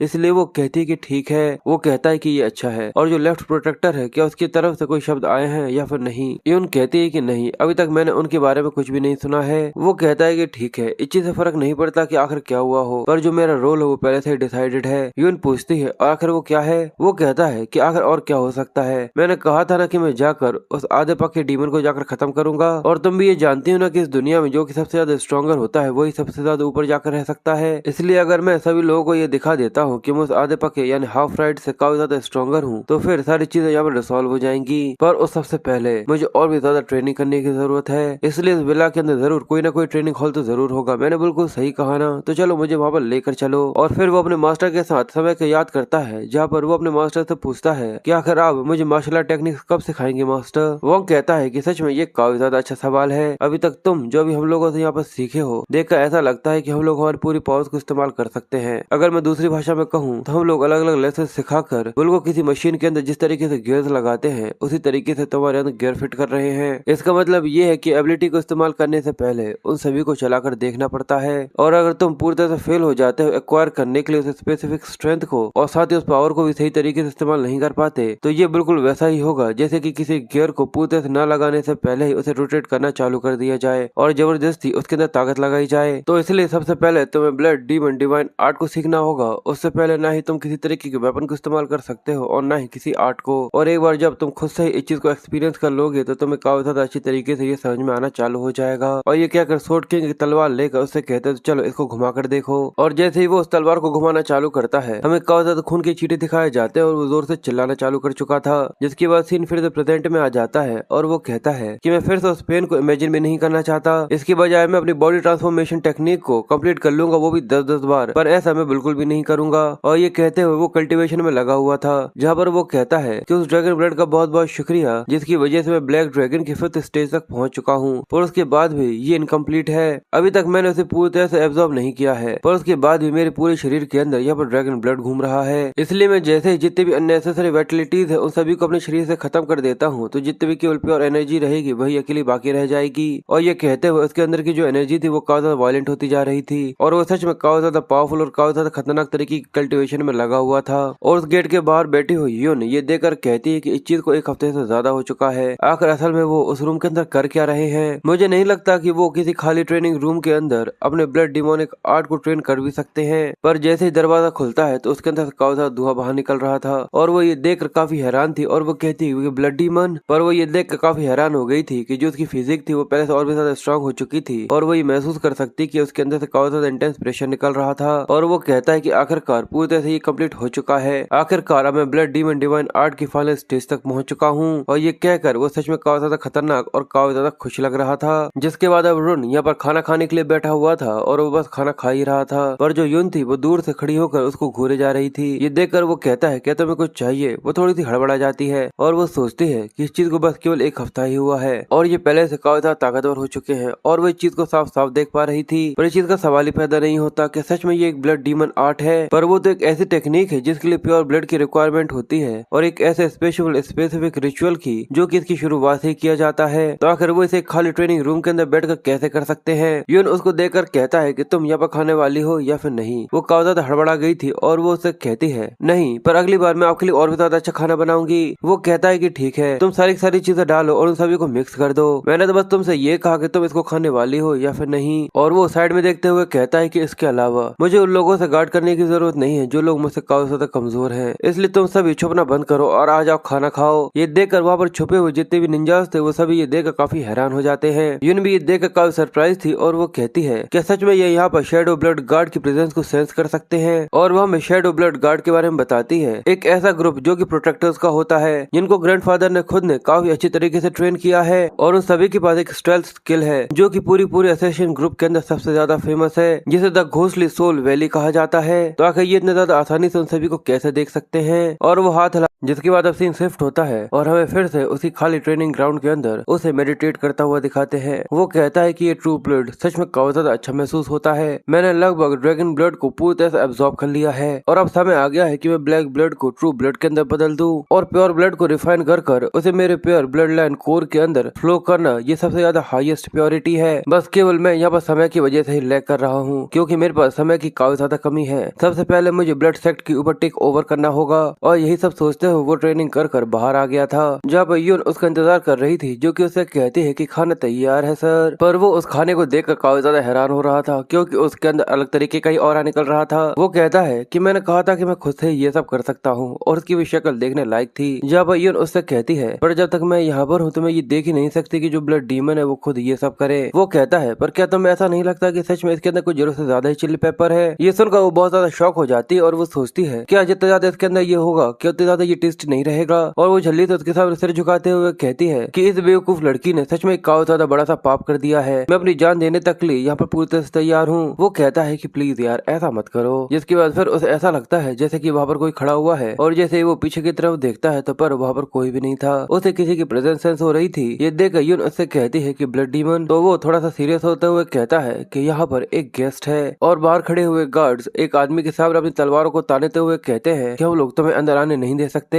वो कहता है कि मैं खुद अंदर नहीं आ रहा, पर क्या तुम्हें पता भी है कि आखिर मैं कौन हूँ। और वो एक बूढ़ा सा आदमी था जिसके पास एक काफी ज्यादा खतरनाक सी तलवार थी और ये थर्ड एल्डर है कोल्ड ब्लड ब्लेड जिसका नाम हांडो है। और वो गार्ड से थोड़े से घबराते हुए कहते हैं कि चीज का कोई सवाल ही पैदा नहीं होता कि हम थर्ड एल्डर को ना जानते हो। हांडो ये सुनकर अपनी इंटरनल एनर्जी को निकालते हुए कहता है कि तुम ये जानने के बाद भी कि आखिर मैं कौन हूँ तुम साइड में नहीं हट रहे। वो लोग इसे महसूस करते हुए इसे सहते हुए कहते हैं कि हमारे पास ऑर्डर है लेफ्ट प्रोटेक्टर का, उन्होंने हमें ये कमांड दिया है कि कोई भी अनजाना इंसान अंदर नहीं आ सकता। पर ये देखकर वो अपनी तलवार को घुमाते हुए उनके ऊपर हमला करता है जिसकी वजह से बर्फ की एक काफी ज्यादा बड़ी सी ब्लेड सीधे जाकर उनके पैरों के सामने आ जाती है। और वो कहता है कि तुम बेवकूफ, क्या तुम्हें पता भी है कि आखिर ये कितना ज्यादा बड़ा सा पाप है जो कि तुम यहाँ पर कर रहे हो। ये मेरी आखिरी दया है जो कि मैं तुम लोगों के ऊपर कर रहा हूँ, अगर तुम जल्दी से मेरे सामने से नहीं हटे तो इसके आगे मैं बिल्कुल भी चीज को होल्ड नहीं करूंगा। और ये कहते हुए जो उसका किलिंग इंटेंट था वो सच में काफी ज्यादा पावरफुल था जिसने एक टाइगर का शेप ले लिया था। और वो गुस्से में उन गार्ड से कहता है तो बताओ आखिर तुम क्या करना चाहते हो। वो लोग बहुत बुरी तरीके से घबरा चुके थे पर फिर भी वो हटने के लिए तैयार नहीं थे। वो उसे माफी मांगते हैं और कहते हैं हम यहाँ से नहीं हट सकते और अपनी तलवारें निकालना चालू कर दी थी। ये देखकर हांडो गुस्से में आकर अपनी तलवार को घुमाते हुए कहता है बिल्कुल ये सही तरीके का एटीट्यूड है उस ट्रू मेंबर के लिए जो कि ब्लड कल्ट से है। वो आदमी ये देखकर घबरा गया था और वो कहता है कि रुको आखिर ये इतने ज्यादा करीब कब आ गए। और जो हांडो था जैसे ही वो अपनी तलवार सीधे उसके गले पर ले मारता पर तभी कोई चिल्लाता है कि थर्ड एल्डर, जिसकी वजह से वो अपनी जगह पर रुक गया था।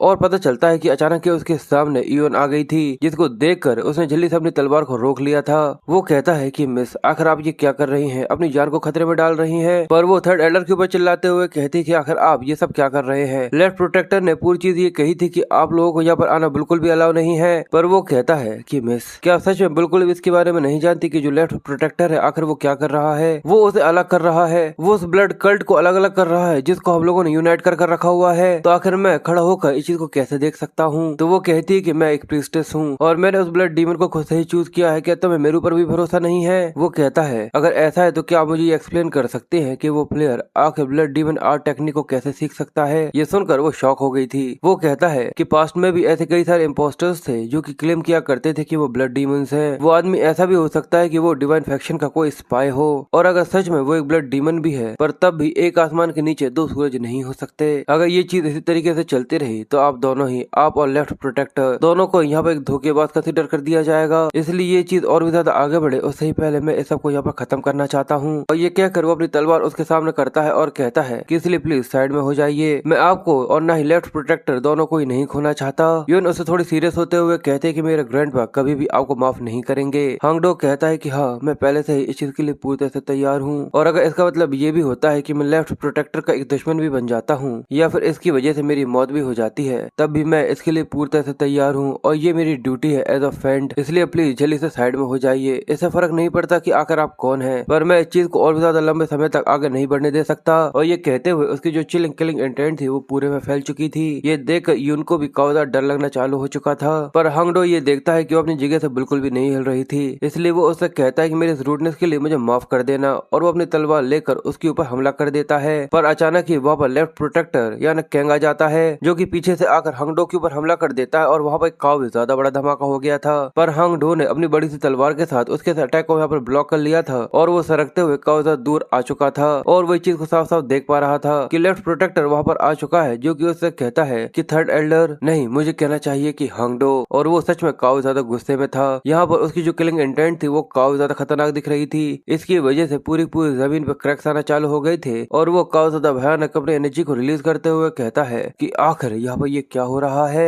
अब उन दोनों के ही अपोजिट पावर्स एक दूसरे के साथ क्लैश करना चालू कर चुकी थी। कैंग सोचता है कि मुझे लगा ही था कि ऐसा कुछ जरूर होगा, पर आखिर वो सभी इतने ज्यादा जल्दी में क्यों है। और वो ये सब हांगडो को देखते हुए कह रहा था, और ऐसा लग रहा था जैसे कि हांगडो ने उसकी बात सुन ली हो। इसलिए वो कहता है कि जो माउंट हाउ गिल्ड है उसने यहाँ पर अपना मूव ले लिया है। ये सुनने के बाद वो दोनों ही काफी ज्यादा हैरान हो गए थे, और वो कहता है कि उनने तुम्हारे बारे में पता भी लगा लिया है, और अगर तुम सेक्ट को न्यू ब्लड डीमन के एग्जिस्टेंस की वजह से यहाँ पे हिलाने की कोशिश करोगे तो आखिर तुम्हें क्या लगता है कि आखिर क्या होगा। तुम वो पहले रहोगे जिसको एक दुश्मन मान लिया जाएगा। कैंग कहता है कि पर जो माउंटेन हाउ है उसके पास कोई भी रीजन नहीं बनता ब्लड डीमन को डिसलॉयल करने का। वो कहता है कि तुमने इसके बारे में भी सोचा है कि ऐसा भी हो सकता है कि वो कोई स्पाई हो। तो ये सुनकर कैंग को बहुत ज्यादा गुस्सा आ जाता है और वो अपनी एनर्जी को रिलीज करते हुए कहता है कि क्या, और उसकी एनर्जी यहाँ पर हांगडो की एनर्जी को पीछे की तरफ धकाना चालू कर देती है। और साथ ही वो गुस्से में कहता है, क्या यानी तुम मुझसे ये कहना चाहते हो कि मैं यहाँ पर ब्लड डीमन आर्ट को रिकॉग्नाइज करने में फेल हो चुका हूँ। वो कहता है, क्या तुम्हें इसके बारे में नहीं पता कि जो हेवनली डीमन सेक्ट है कि वो काफी लंबे समय से ब्लड डीमन आर्ट को सिखा रहा है। मुझे बाकी किसी का कुछ भी नहीं पता, पर जो हेवनली ब्लड सेक्ट है उसके अंदर काफी ज्यादा हाई चांसेस है कि वो ब्लड डीमन आर्ट को यहाँ पर मास्टर कर सके। पर ये देख कर कैंग उसके ऊपर गुस्सा करते हुए कहता है कि चुप हो जाओ। और वो कहता है कि भले वो एक ट्रू ब्लड डीमन ही क्यों ना हो, पर फिर भी कोई चीज को यहाँ पर बदला नहीं जा सकता। ये सुनने के बाद कैंग काफी ज्यादा हैरान हो गया था। और हांगडो आगे कहता है कि ये वो समय आ चुका है कि सबकी वजह से ब्लड सेक्ट बटना चालू हो चुका है, इसलिए सही रास्ता यही है कि उसे यहाँ पर खत्म कर दिया जाए। पर ये सुनने के बाद कैंग बहुत ज्यादा गुस्से में उससे कहता है कि हांगडो, और वो अपनी एनर्जी रिलीज करते हुए आगे बोलता है, क्या तुम्हें ऐसा नहीं लगता कि तुम अब यहाँ पर अपनी सीमा को क्रॉस करना चालू कर चुके हो, और उसके अंदर की अब जो एनर्जी थी वो पहले से और भी ज्यादा इंटेंट हो चुकी थी। पर हांगडो भी पीछे हटने के लिए बिल्कुल भी तैयार नहीं था। वो अपनी तलवार को घुमाते हुए उससे कहता है, आखिर मैं इसी तरीके से खड़ा होकर ऐसा कैसे देख सकता हूँ कि मेरा एक दोस्त अपने आप को खुद को ही आग के अंदर झोंक दे। जिसके बाद वो दोनों ही एक दूसरे से लड़ने के लिए एक दूसरे की तरफ बढ़ना चालू कर देते हैं। कैंग कहता है कि मैं तुम्हारे हाथ पैर काट कर ब्लड डीमन से जाकर माफी मांगूंगा।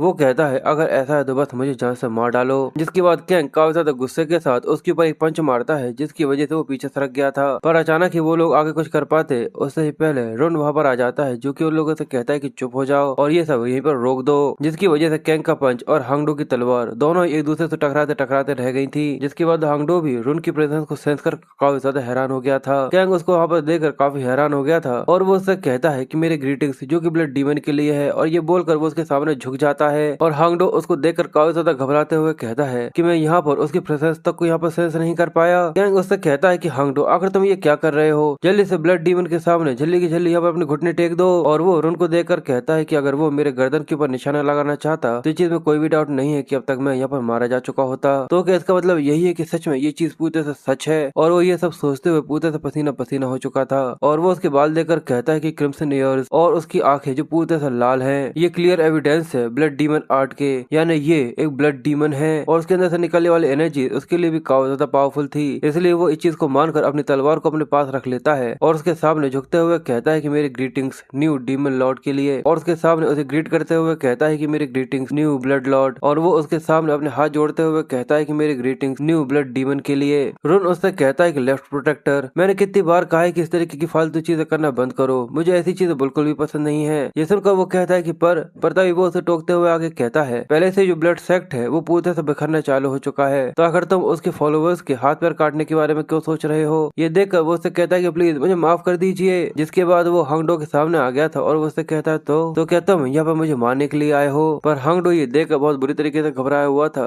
क्योंकि वो उसके प्रेशर को महसूस कर रहा था। क्या तुम मेरी जान बख्श दोगे अगर मैं तुम्हारे सामने प्लीज कहता हूँ, और अगर ऐसा नहीं किया तो क्या तुम मुझे यहाँ पर जान से मार डालोगे? वो बहुत बुरी तरीके से घबराया हुआ तो था पर वो उससे कहता है कि ये पूरी तरह से सच है डीमन लॉर्ड। वो बहुत बुरी तरीके से घबराया हुआ तो था पर वो कहता है कि ये पूरी तरह से सच है, ब्लड डीमन जो ब्लड सेक्ट है वो अभी करंट ब्लड डीमन को सर्व कर रहा है, और ऐसे में एक न्यू ब्लड डीमन की एग्जिस्टेंस ये ब्लड सेक्ट के अंदर एक काफी ज्यादा बड़े डिवीजन को क्रिएट कर सकता है, जो कि अब जाकर थोड़ा सा रीग्रुप होने के बाद स्टेबल हुआ है। ये देखकर रुन मुस्कुराते हुए कहता है कि सच में तुम्हारे अंदर काफी ज्यादा स्पिरिट है, बिल्कुल एक एल्डर के अंदर इतनी ज्यादा गट्स तो होनी ही चाहिए। और वो अपनी एनर्जी को रिलीज करते हुए कहता है, तो आखिर तुम क्या सोचते हो, क्या तुम सेटिस्फाइड हो? और वो ये देखकर के कहता है क्या प्रूफ, मुझे प्रूफ चाहिए। रुन ये देखकर कहता है कि प्रूफ, आखिर क्या प्रूफ? और वो अपनी उंगली से अपने खून को बाहर निकालते हुए कहता है कि ये चीज काम करेगी। हांगडो उसको देखकर बहुत बुरी तरीके से घबराना चालू कर चुका था। वो ये देखकर कहता है कि आखिर ऐसा कैसे, और ये तो बस एक छोटी सी ब्लड ऑर्ब है, पर आखिर इसके अंदर इतनी ज्यादा ब्लड डीमन आर्ट की एनर्जी कैसे हो सकती है जो कि देखने में ऐसी लगती है कि काफी ज्यादा खतरनाक हो। और ये देखकर वो बहुत बुरी तरीके से हैरान होने के बाद पूरी तरह से प्रूफ को मान चुका था और वो उसके सामने घुटनों को टेकते हुए कहता है कि मैं ट्रू ब्लड डीमन को यहाँ पर ग्रीट करता हूँ। और वो चिल्लाते हुए अपनी तलवार को निकालता है और कहता है कि मैं हांगडो यहाँ पर ये चीज डिसाइड करता हूँ कि मैंने यहाँ पर ट्रू ब्लड डीमन को क्वेश्चन करने की कोशिश करी है, इसी वजह से ये मेरी काफी ज्यादा बड़ी गलती थी, और एज अपॉलॉजी मैं अपने सीधे हाथ को यहाँ पर काट कर उन्हें सर्व करता हूँ। और ये बोलकर बस वो अपने सीधे हाथ को यहाँ पर काटने ही वाला होता है, पर अचानक एक धक्के की वजह से उसकी तलवार हमें आसमान में उड़ते हुए दिखाई जाती है, जो कि काफी ज्यादा दूर जाकर खड़ी हो गई थी। और रुन उससे कहता है कि मैंने कहा ना कि ऐसा मत करो, तुम कभी भी सुनते क्यों नहीं हो? जिसके बाद वो तीनों ही अंदर आकर अपने घुटनों के बल बैठे हुए थे, जहाँ पर वो उन लोगों के सामने कहता है कि मैंने कहा ना कि तुम लोग काउच पर आकर बैठ सकते हो। कैंग कहता है इस चीज का सवाल ही पैदा नहीं होता,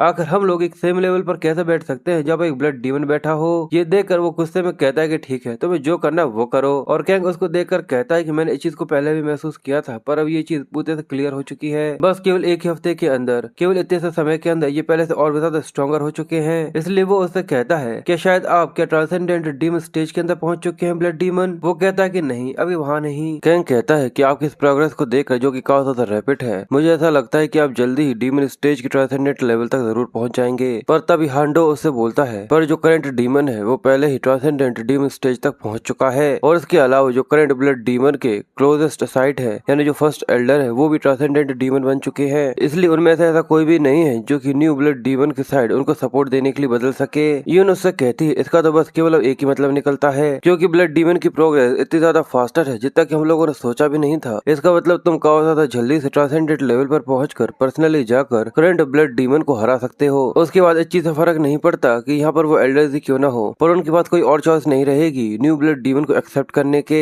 यून कहता है पर आखिर इसके बारे में कैसे पता कि आखिर ट्रांसेंडेंट लेवल पर पहुंचने के लिए मुझे कितना ज्यादा लंबा समय लगेगा? जहाँ तक मुझे पता है ऐसा भी हो सकता है कि मैं ट्रांसेंडेंट लेवल तक ना पहुंच सकूं। ये सुनने के बाद वो काफी हैरान हो जाती है और वो आगे कहता है, और वो लोग बैठकर इस चीज का तो वेट नहीं करने वाले, मैंने बिल्कुल सही कहा ना कि ये चीज बिल्कुल सही नहीं है थर्ड एल्डर। ये सुनकर वो नीचे की तरफ सिर झुका लेता है और कहता है मेरी जो एक्सिस्टेंस है वो पहले ही ब्लड सेक्ट के अंदर पता चल चुकी है, इसी वजह से तुम इतने ज्यादा जल्दी यहाँ पर मुझे खत्म करने के लिए आ गए थे। ये देखकर कैंग उसके सामने जमीन पर सिर मारते हुए कहता है कि प्लीज मुझे माफ कर दीजिए, मुझे ऐसा लगा था कि जो फोर्थ एल्डर है उनके काफी हाई चांसेस रहेंगे कि वो मेरे साथ कनेक्ट करें, इसलिए मैंने उनके साथ कांटेक्ट किया, पर वो पहले से करंट ब्लड डीमन के लॉयल बन चुके हैं, इसलिए प्लीज मुझे माफ कर दीजिए। यून कहता है कि मैं समझता हूँ, इसलिए इतनी बेकार सी चीज के लिए अपने सिर को जमीन पर पटकना बंद करो। और आगे कहता है अब क्योंकि चीज इस तरीके से हो चुकी है और वो तीनों के तीनों कान खोलकर उसकी बात सुन रहे थे, तो वो अपनी डीमन पावर्स को रिलीज करते हुए कहता है तो चलो ब्लड डीमन से मिलने के लिए चलते हैं। फिर हमें ब्लड सेक्ट के बारे में बताया जाता है कि जैसे ही तुम गेट को पास करते करते हो तुम एक अननोन जगह पर पहुंच जाते हो जहाँ पर कई सारे मॉन्स्टर्स होते हैं और इस तरीके से डंजन्स को पार करने के बाद वहाँ पर एक बड़ी सी एक अलग ही दुनिया है। वो दुनिया जहाँ पर डंजन्स की एग्जिस्टेंस के बारे में पता है और जब भी कोई गेट ब्रेक होता है तो पूरी दुनिया के सिविलियंस को इसके बारे में पता चलता है और जो इंसानियत है उन्हें उन लोगों ने ही बचाया है। और हमें दिखता है कि एक आदमी जिसने काफी ज्यादा आसानी से उस डीमन के सिर को काट कर उसे खत्म कर दिया था और उन्हें सुपर ह्यूमंस जिनको प्लेयर्स कहा जाता है जो कि सारी दुनिया पर अपीयर हुए हैं। और ये कहते हुए हम एक आदमी को दिखाते हैं जिसने एक मॉन्स्टर को मार दिया था, पर जैसे ही वो पीछे देखता है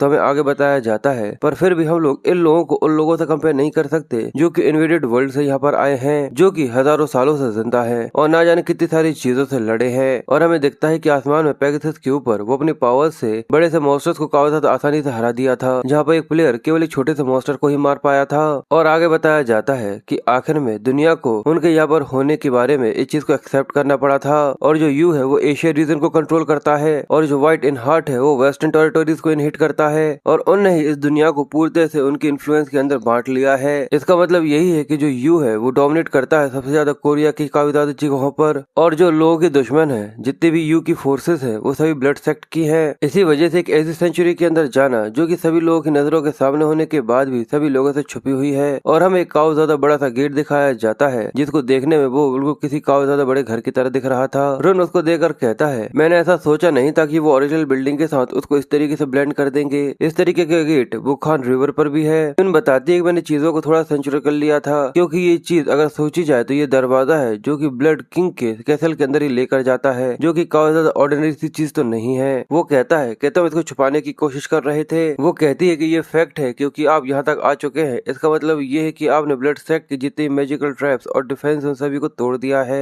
इसलिए अब इसको छुपाने का कोई भी मतलब नहीं निकलता। इसलिए मैं यहाँ पर आपके सामने ये डिक्लेयर करती हूँ कि वो ब्लड डीमन जो कि दूसरी दुनिया से इस दुनिया में आ रहे हैं वो काफी ज्यादा आगे तक पहुँच चुके हैं। ये आपका पहली बार है कि आप यून के ब्लड के अंदर आ रहे हैं ब्लड डीमन। वो कहता है कि नहीं, मैं एक बार और यहाँ पर आ चुका हूँ। वो कहती है क्या सच में? इसलिए वो कहती है कि जैसा कि मुझे आपसे उम्मीद करनी चाहिए थी ब्लड डीमन, भले ही आप एक प्लेयर थे पर फिर भी आप तब भी काफी ज्यादा कमाल के थे। वो कहता है कि हाँ बिल्कुल, मैं भले सभी लोगों की तरह ही जी रहा था पर मैं बिल्कुल भी सिचुएशन के अंदर नहीं था। ये सुनकर वो लोग काफी ज्यादा कंफ्यूज थे और वो कहता है कि ठीक है, बात अब बहुत हो गई, अब क्या तुम दरवाजा खोल सकती हो? वो कहती है कि ठीक है, जिसके बाद वो अपनी डीमन की पावर्स को गेट के ऊपर एंटर करना चालू करती है, जिसकी वजह से गेट यहाँ पर कपकपाना चालू कर देता है। सभी लोग काफी ज्यादा गौर से इस चीज को देख रहे थे कि अचानक ही जो दरवाजा था वही काफी ज्यादा तेज रोशनी के साथ खुल जाता है, जिसके अंदर से काफी ज्यादा तेज रोशनी आ रही थी और वो पूरी जगह चमकने लगी थी। और यून उससे कहती है कि ब्लड डीमन आपका स्वागत है, ये है द ब्लड किंग कैसल। और जैसे ही रुन अंदर आता है तो वो ये देखकर काफी हैरान हो गया था और वो कहता है कि भगवान, और वो उसकी कंडीशन देखता है कि वहाँ पर सच में काफी ज्यादा खराब कंडीशन थी, पूरे में भुखमरी हो रही थी और जो वहाँ के बादल थे वो भी पूरी तरह तबाह हो चुके थे। यून कहती है कि स्टेट के लिए मुझे माफ कर दीजिएगा। वो कहता है कि मैंने सुना था कि ये पूरे टुकड़े टुकड़े हो रहा है, पर जैसा मैंने सोचा था उसकी कंडीशन तो और भी ज्यादा खराब है। ये देखकर कैंग उससे माफी मांगता है। वो पूछता है कि आखिर इस दुनिया की ऐसी दशा कैसे हो गई। वो कहती है कि इस फैक्ट के बारे में केवल थोड़ा बहुत ही पता है, पर ज्यादातर लोगों को इसके बारे में नहीं पता कि आखिर यहाँ पर क्या हो रहा है। पर जो यून का वर्ल्ड है असल में वो एक रूइंड वर्ल्ड का फ्रेगमेंट है और इस दुनिया के सर्वाइव करने के लिए हमें पावर की जरूरत है, जैसे कि जो मैजिक स्टोन्स होते हैं जिनको हार्वेस्ट किया जाता है मॉन्स्टर्स के अंदर से या फिर गेट कोर्स से। और जो ये ब्लड फोर्ट्रेस है वो भी काफी ज्यादा बड़ा है, इसलिए अगर इसे दूसरी दुनिया के साथ कंपेयर किया जाए और ये सब इसी वजह से है। पर वो उसके आगे कुछ भी नहीं बोल पाती और वो कहता है इसी वजह से उसे और ज्यादा पावर की जरूरत पड़ती होगी। मैंने बिल्कुल सही कहा ना, इसी वजह से तुम लोग इतने ज्यादा इंस्ट्रिक्ट हो रहे हो और तुम न्यू मेंबर्स को रिक्रूट कर रहे हो। वो कहती है कि आपने बिल्कुल सही कहा। वो कहता है कि जो तुम्हारा गिल्ड है वो एक काफी ज्यादा बड़ी सी ऑर्गेनाइजेशन है, तो क्या उनको मैजिक स्टोन्स को गैदर करने के लिए और भी ज्यादा प्रोसेस नहीं होना चाहिए? कैंग कहता है कि सबसे ज्यादा हम लोग इसी चीज को अवॉइड करने की कोशिश करते हैं, क्योंकि अभी जिस तरीके का करंट स्टेट है, अगर इस समय पर वैसे गिल्ड जैसे कि वोल्केनो है या फिर रिवर है उनको ब्लड किंग कैसल की लोकेशन के बारे में पता चल जाता है तो जो हमारा फ्यूचर वो काफी ज्यादा बड़े खतरे में आ जाएगा। कहती है कि ये सच है, पर ये सब उन एल्डर्स की वजह से भी है जो कि गेट मॉन्स्टर्स का शिकार करने के लिए जाते हैं। पर ये सुनकर वो कहता है कि आखिर ये किस तरीके की बकवास है। वो कहती है कि जो ग्रेट ब्लड डीमन के डिसाइपल होगा वही मॉन्स्टर्स का शिकार करेगा जैसे कि किया जाता है, वो भी सभी लोगों के खिलाफ जाकर। रोन ये देखकर अपने सिर पकड़ लेता है और कहता है मुझे लगता है कि मुझे ये चीज काफी ज्यादा जल्दी सब कुछ क्लियर करना होगा। और वो हांगडो से पूछता है कि तुम इस चीज को एक्सेप्ट करते हो? कहता है कि नहीं, मैं इस तरीके की बकवास के ऊपर बिल्कुल भी सपोर्ट नहीं करता। इसी वजह से मैंने खुद के गिल्ड को खोला है जिसका नाम द कोल्ड टाइगर क्लैन है, जो कि दूसरे फ्लोर पर है और वो अभी भी एक्टिव है। और वो लोग ये बात कर ही रहे थे पर तभी वहाँ पर कुछ लोग आ जाते हैं जो कि उनसे कहता है कि आखिरकार तुम आ ही गए, मैं तुम लोगों के बारे में सोच ही रहा था और वहाँ पर कई सारे लोग खड़े हुए थे और युन उसको देखकर कहती है ये तो ब्लड सोर्ट यूनिट है, द ब्लड डीमन की पर्सनल गार्ड्स। और वो उन लोगों से कहता है कि मुझसे कहा गया है कि मैं आप लोगों को लेकर चलूं तो प्लीज मुझे फॉलो करिए। और हमें बताते हैं कि ये ब्लड सोर्ट क्रॉप का कैप्टन है और इसका नाम जुंग जी सो है। पर युन अपनी तलवार निकाल लेती है, उसके सामने टिकाते हुए कहती है कि इनको लेकर जाना, ना कि इनको अरेस्ट करना। जुंग कहता है कि मैं तो बस ब्लड डीमन के ऑर्डर्स को फॉलो कर रहा हूँ। पर कैंग गुस्से में अपनी एनर्जी को रिलीज करते हुए कहता है कि तुम्हें सच में ऐसा लगता है कि हम लोग इतने आसानी से उनके ऊपर गिव अप कर देंगे। और यहाँ पर हांगडू भी अपनी एनर्जी को रिलीज करते हुए तलवार को निकालना चालू कर चुका था। जुंग कहता है पर हम लोग यहाँ पर लड़ने के लिए बिल्कुल भी नहीं आए हैं, पर ऐसा लगता है कि तुमने अब हमारे पास यहाँ पर कोई भी चॉइस नहीं छोड़ी है। और ये कहकर वो भी अपनी तलवार को निकालना चालू कर चुका था और अब उन दोनों ग्रुप्स के बीच में गर्मा गर्मी बढ़ने लगी थी, जहाँ पर वो दोनों ही एक दूसरे से लड़ने के लिए और मारने के लिए पूरी तरह से तैयार थे। पर तभी रुन उससे कहता है तो चलो चलते हैं। ये देखकर युन भी काफी हैरान हो गई थी और वो कहती है कि ब्लड लॉर्ड, पर वो कहता है कि वो पर्सनली यहाँ पर हम लोगों को लेने के लिए आए हैं, तो मुझे तो लगता है कि हम लोगों को जाना चाहिए। इस चीज के बारे में इतना ज्यादा बुरा मत मानो और चलो बस मेरे पीछे पीछे आओ। और ये कहकर वो उन लोगों के पास चलना चालू कर चुका था। ये देखने के बाद वो तीनों ही बस एक दूसरे की शक्लें देख रहे थे, जिसके बाद हमें दिखाते हैं कि वो तीनों ही ब्लड लॉर्ड के कैसल के अंदर आ चुके थे। और कैंग उसको देखकर कहता है कि मुझे ऐसा लगा था कि ये क्लोज डोर ट्रेनिंग के काफी ज्यादा करीब होंगे, पर अब देखकर तो ऐसा लगता है जैसे कि इनके पास पहुंचना भी काफी ज्यादा मुश्किल हो चुका है। और जो करंट ब्लड डीमन था उसके साइड में खड़ा हुआ उसका आदमी उससे कहता है कि लेफ्ट प्रोटेक्टर, मैंने कभी नहीं सोचा था कि तुम इस तरीके से हम लोगों को धोखा दोगे और क्या तुमने ये सब एज लेफ्ट प्रोटेक्टर होते हुए किया है। वो कहता है कि मैंने बड़ी मुश्किल से ट्रू ब्लड डीमन को ढूंढा है। ये सुनकर वो गुस्से में कहता है कि क्या, और बाकी सभी एल्डर्स भी काफी ज्यादा गुस्से में कहते हैं क्या तुम पूरे से पागल हो चुके हो, आखिर तुम्हारी ऐसा कुछ कहने की हिम्मत भी कैसे हुई। पर जो ब्लड डीमन था वो भी ये देखकर कहता है कि ये काफी ज्यादा सरप्राइजिंग है, मुझे सच में ऐसा नहीं लगा था कि मेरे अलावा कोई और दूसरा ब्लड डीमन भी यहाँ पर सच में एग्जिस्ट कर सकता है। सभी एल्डर्स ये देखकर घबराते हुए कहते हैं कि सच में क्या इसका मतलब ये है, क्या सच में ये वही है। और वो उसको देखकर कहता है कि ये पूरी तरह से परफेक्ट है, मेरी प्रोग्रेस जो कि ब्लड गॉड की तरफ जा रही थी वो धीरे धीरे कर बढ़ रही थी, पर अब ऐसा लगता है कि मैंने एक न्यू रिसोर्स को ढूंढ लिया है। एक बार तुम्हारी पावर्स को एब्जॉर्ब करने के बाद मेरा जो स्टेटस है वो ब्लड गॉड तक पहुंच जाएगा। और ये कहते हुए वो एक इवल से स्माइल देता है और वो काफी ज्यादा क्रीपी लग रहा था। और ये सुनने के बाद कैंग और हांगडो दोनों ही काफी ज्यादा बुरी तरीके से घबरा चुके थे। सभी एल्डर्स उसको देखकर कहते हैं कि आपकी जो विजडम है वो कभी भी ऐसी नहीं होती, सच में आप हम लोगों को अमेज कर देते हैं ब्लड डीमन। अगर एक बार ब्लड डीमन ब्लड गॉड तक पहुंच जाते हैं तो हम लोग नए अचीवमेंट्स को यहाँ पर पा सकते हैं। पर रुन उससे कहता है कि आखिर ये किस तरीके का मजाक है। और सभी एल्डर्स ये सुनकर काफी हैरान होते हुए उसकी तरफ देखना चालू कर चुके थे और वो उससे कहता है कि बकवास करना बंद करो। और वो आगे कहता है कि मैं तुम्हें बताऊंगा कि आखिर तुम सच में कितने ज्यादा पैथेटिक हो। ये सुनकर ब्लड डीमन को काफी ज्यादा गुस्सा आना चालू हो चुका था और उसकी आंखें पहले से और भी ज्यादा लाल हो चुकी थी। उसे बहुत ज्यादा गुस्सा आ रहा था, जिसकी वजह से वो अपने थ्रोन को पकड़कर उसको भी चकनाचूर करना चालू कर चुका था। और उसके अंदर से निकलने वाली एनर्जी पहले से और भी काफी ज्यादा डिस्ट्रक्टिव होने लगी थी, जहाँ पर वो कहता है कि तुमने क्या कहा। सभी लोग ये देखकर कहते हैं कि तुम यहाँ पर इनकी बेइज्जती करने की कोशिश कर रहे हो। और वो ब्लड डीमन से कहते हैं कि आपको यहाँ पर आने की जरूरत नहीं है, हम लोग खुद ही इसे यहाँ पर खत्म कर सकते हैं। तो दूसरे एल्डर्स भी कहते हैं कि मैं इस चीज को एक्सेप्ट करता हूँ, ये लोग बिना हम लोगों को हराए हुए ब्लड डीमन को चैलेंज नहीं कर सकते। तो ब्लड डीमन भी कहता है कि ठीक है, मैं तुम्हें यहाँ पर परमिशन देता हूँ। और सभी लोग इस चीज से लड़ने के लिए पूरे तैयार हो जाते हैं और एक एक करके सभी एल्डर्स ने उन लोगों को घेरना चालू कर दिया था। ये देखकर कैंग कहता है कि सभी एल्डर्स हम लोग इस तरीके से घेर रहे हैं, पर देखकर ऐसा लगता है कि जो फर्स्ट एल्डर है उन्होंने अभी तक कदम आगे नहीं बढ़ाए हैं। तो सच में ये एक ऐसा मार्शल आर्टिस्ट है जिसकी खुद की एक रिस्पेक्ट है, जो कि हमेशा ही ग्रुप अटैक को हिट करते हैं और डर्टी ट्रिक्स को भी, और लगभग कुछ ऐसा ही। पर इस सब के बाद भी जो हम लोगों के बीच में पावर डिफरेंस है वो सच में कुछ जरूरत से ज्यादा ही बड़ा है। सभी एल्डर्स को एक एक कर हराना ये थोड़ा सा मुश्किल हो सकता है, पर आखिर हम लोग ऐसी जगह पर चलते हुए क्यों आ गए हैं। और वो ये सब सोचते हुए बस रुन की तरफ ही देख रहा था और रुन पीछे की तरफ युन को देखता है, जो कि बहुत बुरी तरीके से घबरा रही थी। ये देखकर वो कहता है कि तुम इसकी चिंता बिल्कुल भी मत करो, मैं यहाँ पर बिल्कुल भी नहीं मरने वाला, तो तुम इतनी ज्यादा परेशान मत होना। वो कहती है कि यानी आप ये कहना चाहते हैं कि आप इमॉर्टल हैं? तो वो कहता है नहीं ऐसा नहीं है, पर मैं इन लोगों से तो बिल्कुल भी नहीं हारने वाला, क्योंकि अगर मैं मर जाता हूँ तो ये दुनिया भी खत्म हो जाएगी, और क्योंकि मैं इस दुनिया को मेरे मास्टर को ढूंढने से पहले बिल्कुल भी खत्म नहीं करना चाहता। ये सुनकर वो थोड़ी कंफ्यूज थी, इसलिए वो कहते हैं कि आखिर आपका मतलब क्या है। वो कहता है कि मैंने न जाने इसके बारे में कितनी बार सोचा होगा इन 100 सालों में कि जब भी मैं वापस जाऊंगा तो आखिर मैं क्या करूंगा, पर अब इस चीज को मैंने पूरी तरह से सोच लिया है कि जो मेरा बदला है वो भी काफी ज्यादा इम्पोर्टेंट है, पर मेरे मास्टर्स की जो काइंडनेस थी उसे रिपे करना और भी ज्यादा जरूरी है। इसलिए मैं वो हर एक चीज ढूंढूंगा जो कि मेरे मास्टर यहाँ पर छोड़कर गए हैं और पूरी दुनिया में उसे रिस्टोर करूंगा और उसके अंदर मैं सब कुछ लगा दूंगा जिससे कोई भी वो मुझसे ले ना सके। और यही सब सोचते हुए वो अपने मास्टर वैंग के बारे में सोचने लगा था, जहाँ पर उन्होंने कहा था कि मैं तुम्हें अपनी पावर ग्रांट करता हूँ, जिसके बाद उसके चेहरे पर एक मुस्कुराहट आ जाती है और वो कहता है कि मेरे मास्टर, मुझे वो सारी चीजें पूरी तरह से रिस्टोर करनी होंगी जो कि उनको काफी ज्यादा प्यारी थी, जिसकी वजह से वो इस दुनिया को तबाह करने के लिए और किसी बदले की वजह से पूरी तरह से ब्लाइंड ना हो जाए। और वो ये सब उनको देखते हुए सोच रहा था, जहाँ पर वो आगे कहता है कि ये तो मेरे लिए एक ऑनर की बात है, इसलिए वो उन लोगों से कहता है तो चलो आ जाओ। ये सुनते ही एक एल्डर अपने मुंह से काफी ज्यादा पावरफुल पॉइजन छोड़ना चालू करता है, जिसका नाम ईयर ब्लड पॉइजन था।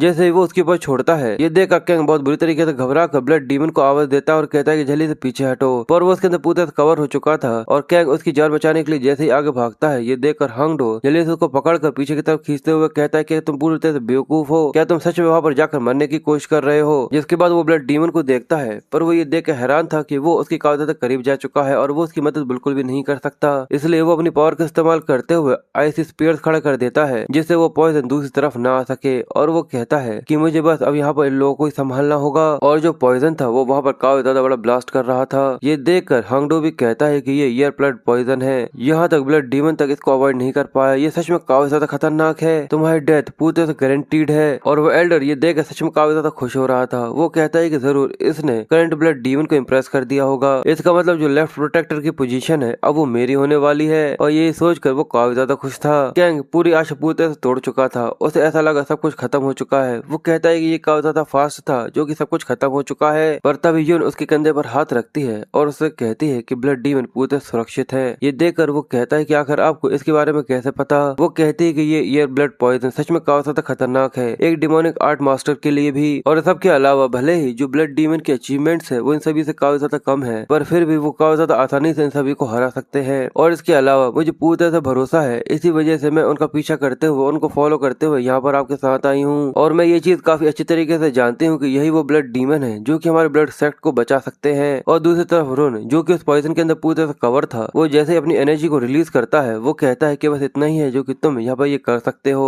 और ये कहकर वो बड़े ही आराम से आगे बढ़ना चालू कर देता है। ये देखकर सभी एल्डर्स भी काफी ज्यादा हैरान हो गए थे, यहाँ तक वो ब्लड डीमन भी। और उन आगे कहता है कि इसी वजह से तो ये ब्लड सेक्ट तबाह होता जा रहा है, केवल ब्लड किंग के कैसल का ही ध्यान रखना और बाकी दूसरी दुनिया के बारे में सोचना ही भूल जाना, यही तो तुम लोगों की दिक्कत है। और वो उंगली दिखाते हुए कहता है कि तुम्हारे जैसे वहाँ पर लाखों लोग होंगे, क्या तुम्हारे जैसे बेवकूफों को इसके बारे में पता भी है कि आखिर दूसरी दुनिया का मार्शल आर्टिस्ट किस तरीके का है। तुम लोग बड़ी मुश्किल से एक लार्ज गिल्ड के लेवल पर खड़े हुए हो, इस चीज से फर्क नहीं पड़ता कि आखिर लेफ्ट प्रोटेक्टर या फिर जो प्रीस्टेस है वो तुम्हें बाहर की दुनिया के बारे में कितना भी बता दे, पर तुम बार बार बस उन लोगों को इग्नोर कर देते हो। ये देखकर उन्हें बहुत ज्यादा गुस्सा आ रहा था और वो तुरंत ही अपने हथियार पड़े लेकर सीधे ही यून के ऊपर आकर हमला करना चालू कर देते हैं। पर रुन ये देखकर अपनी डिमोनिक एनर्जी को रिलीज करते हुए उन्हें आसमान में ही रोक देता और कहता है क्योंकि ये ब्लड सेक्ट का एब्सोल्यूट है। वो लोग ये देखकर बहुत बुरी तरीके से घबराते हुए कहते हैं कि हम लोग हिल नहीं पा रहे। रुन कहता है ये देखकर तो काफी ज्यादा अच्छा लग रहा है कि इतने सालों के बाद भी जो ब्लड आर्ट है वो काफी अच्छी तरीके से पास डाउन किया जा रहा है। सभी लोग ये देखकर काफी ज्यादा हैरान थे। जिसके बाद वो लेफ्ट प्रोटेक्टर से कहता है कि बताओ आखिर किस किस को यहाँ पर छोड़ना है। वो काफी ज्यादा घबराते हुए कहता है कि जो शेडो ब्लड गार्ड है और फर्स्ट एल्डर और सिक्स्थ एल्डर। जैसे ही वो अपनी बात खत्म करता है, रुन चुटकी बजाता है और जितने बाकी सभी एल्डर्स होते हैं उन सभी के शरीर से खून आना चालू हो जाता है और वो बिल्कुल किसी फटाके की तरफ फट जाते हैं, जिसकी वजह से उन सभी की मौत हो गई थी। ब्लड डीमन भी ये देखकर काफी ज्यादा कंफ्यूज और काफी ज्यादा हैरान था।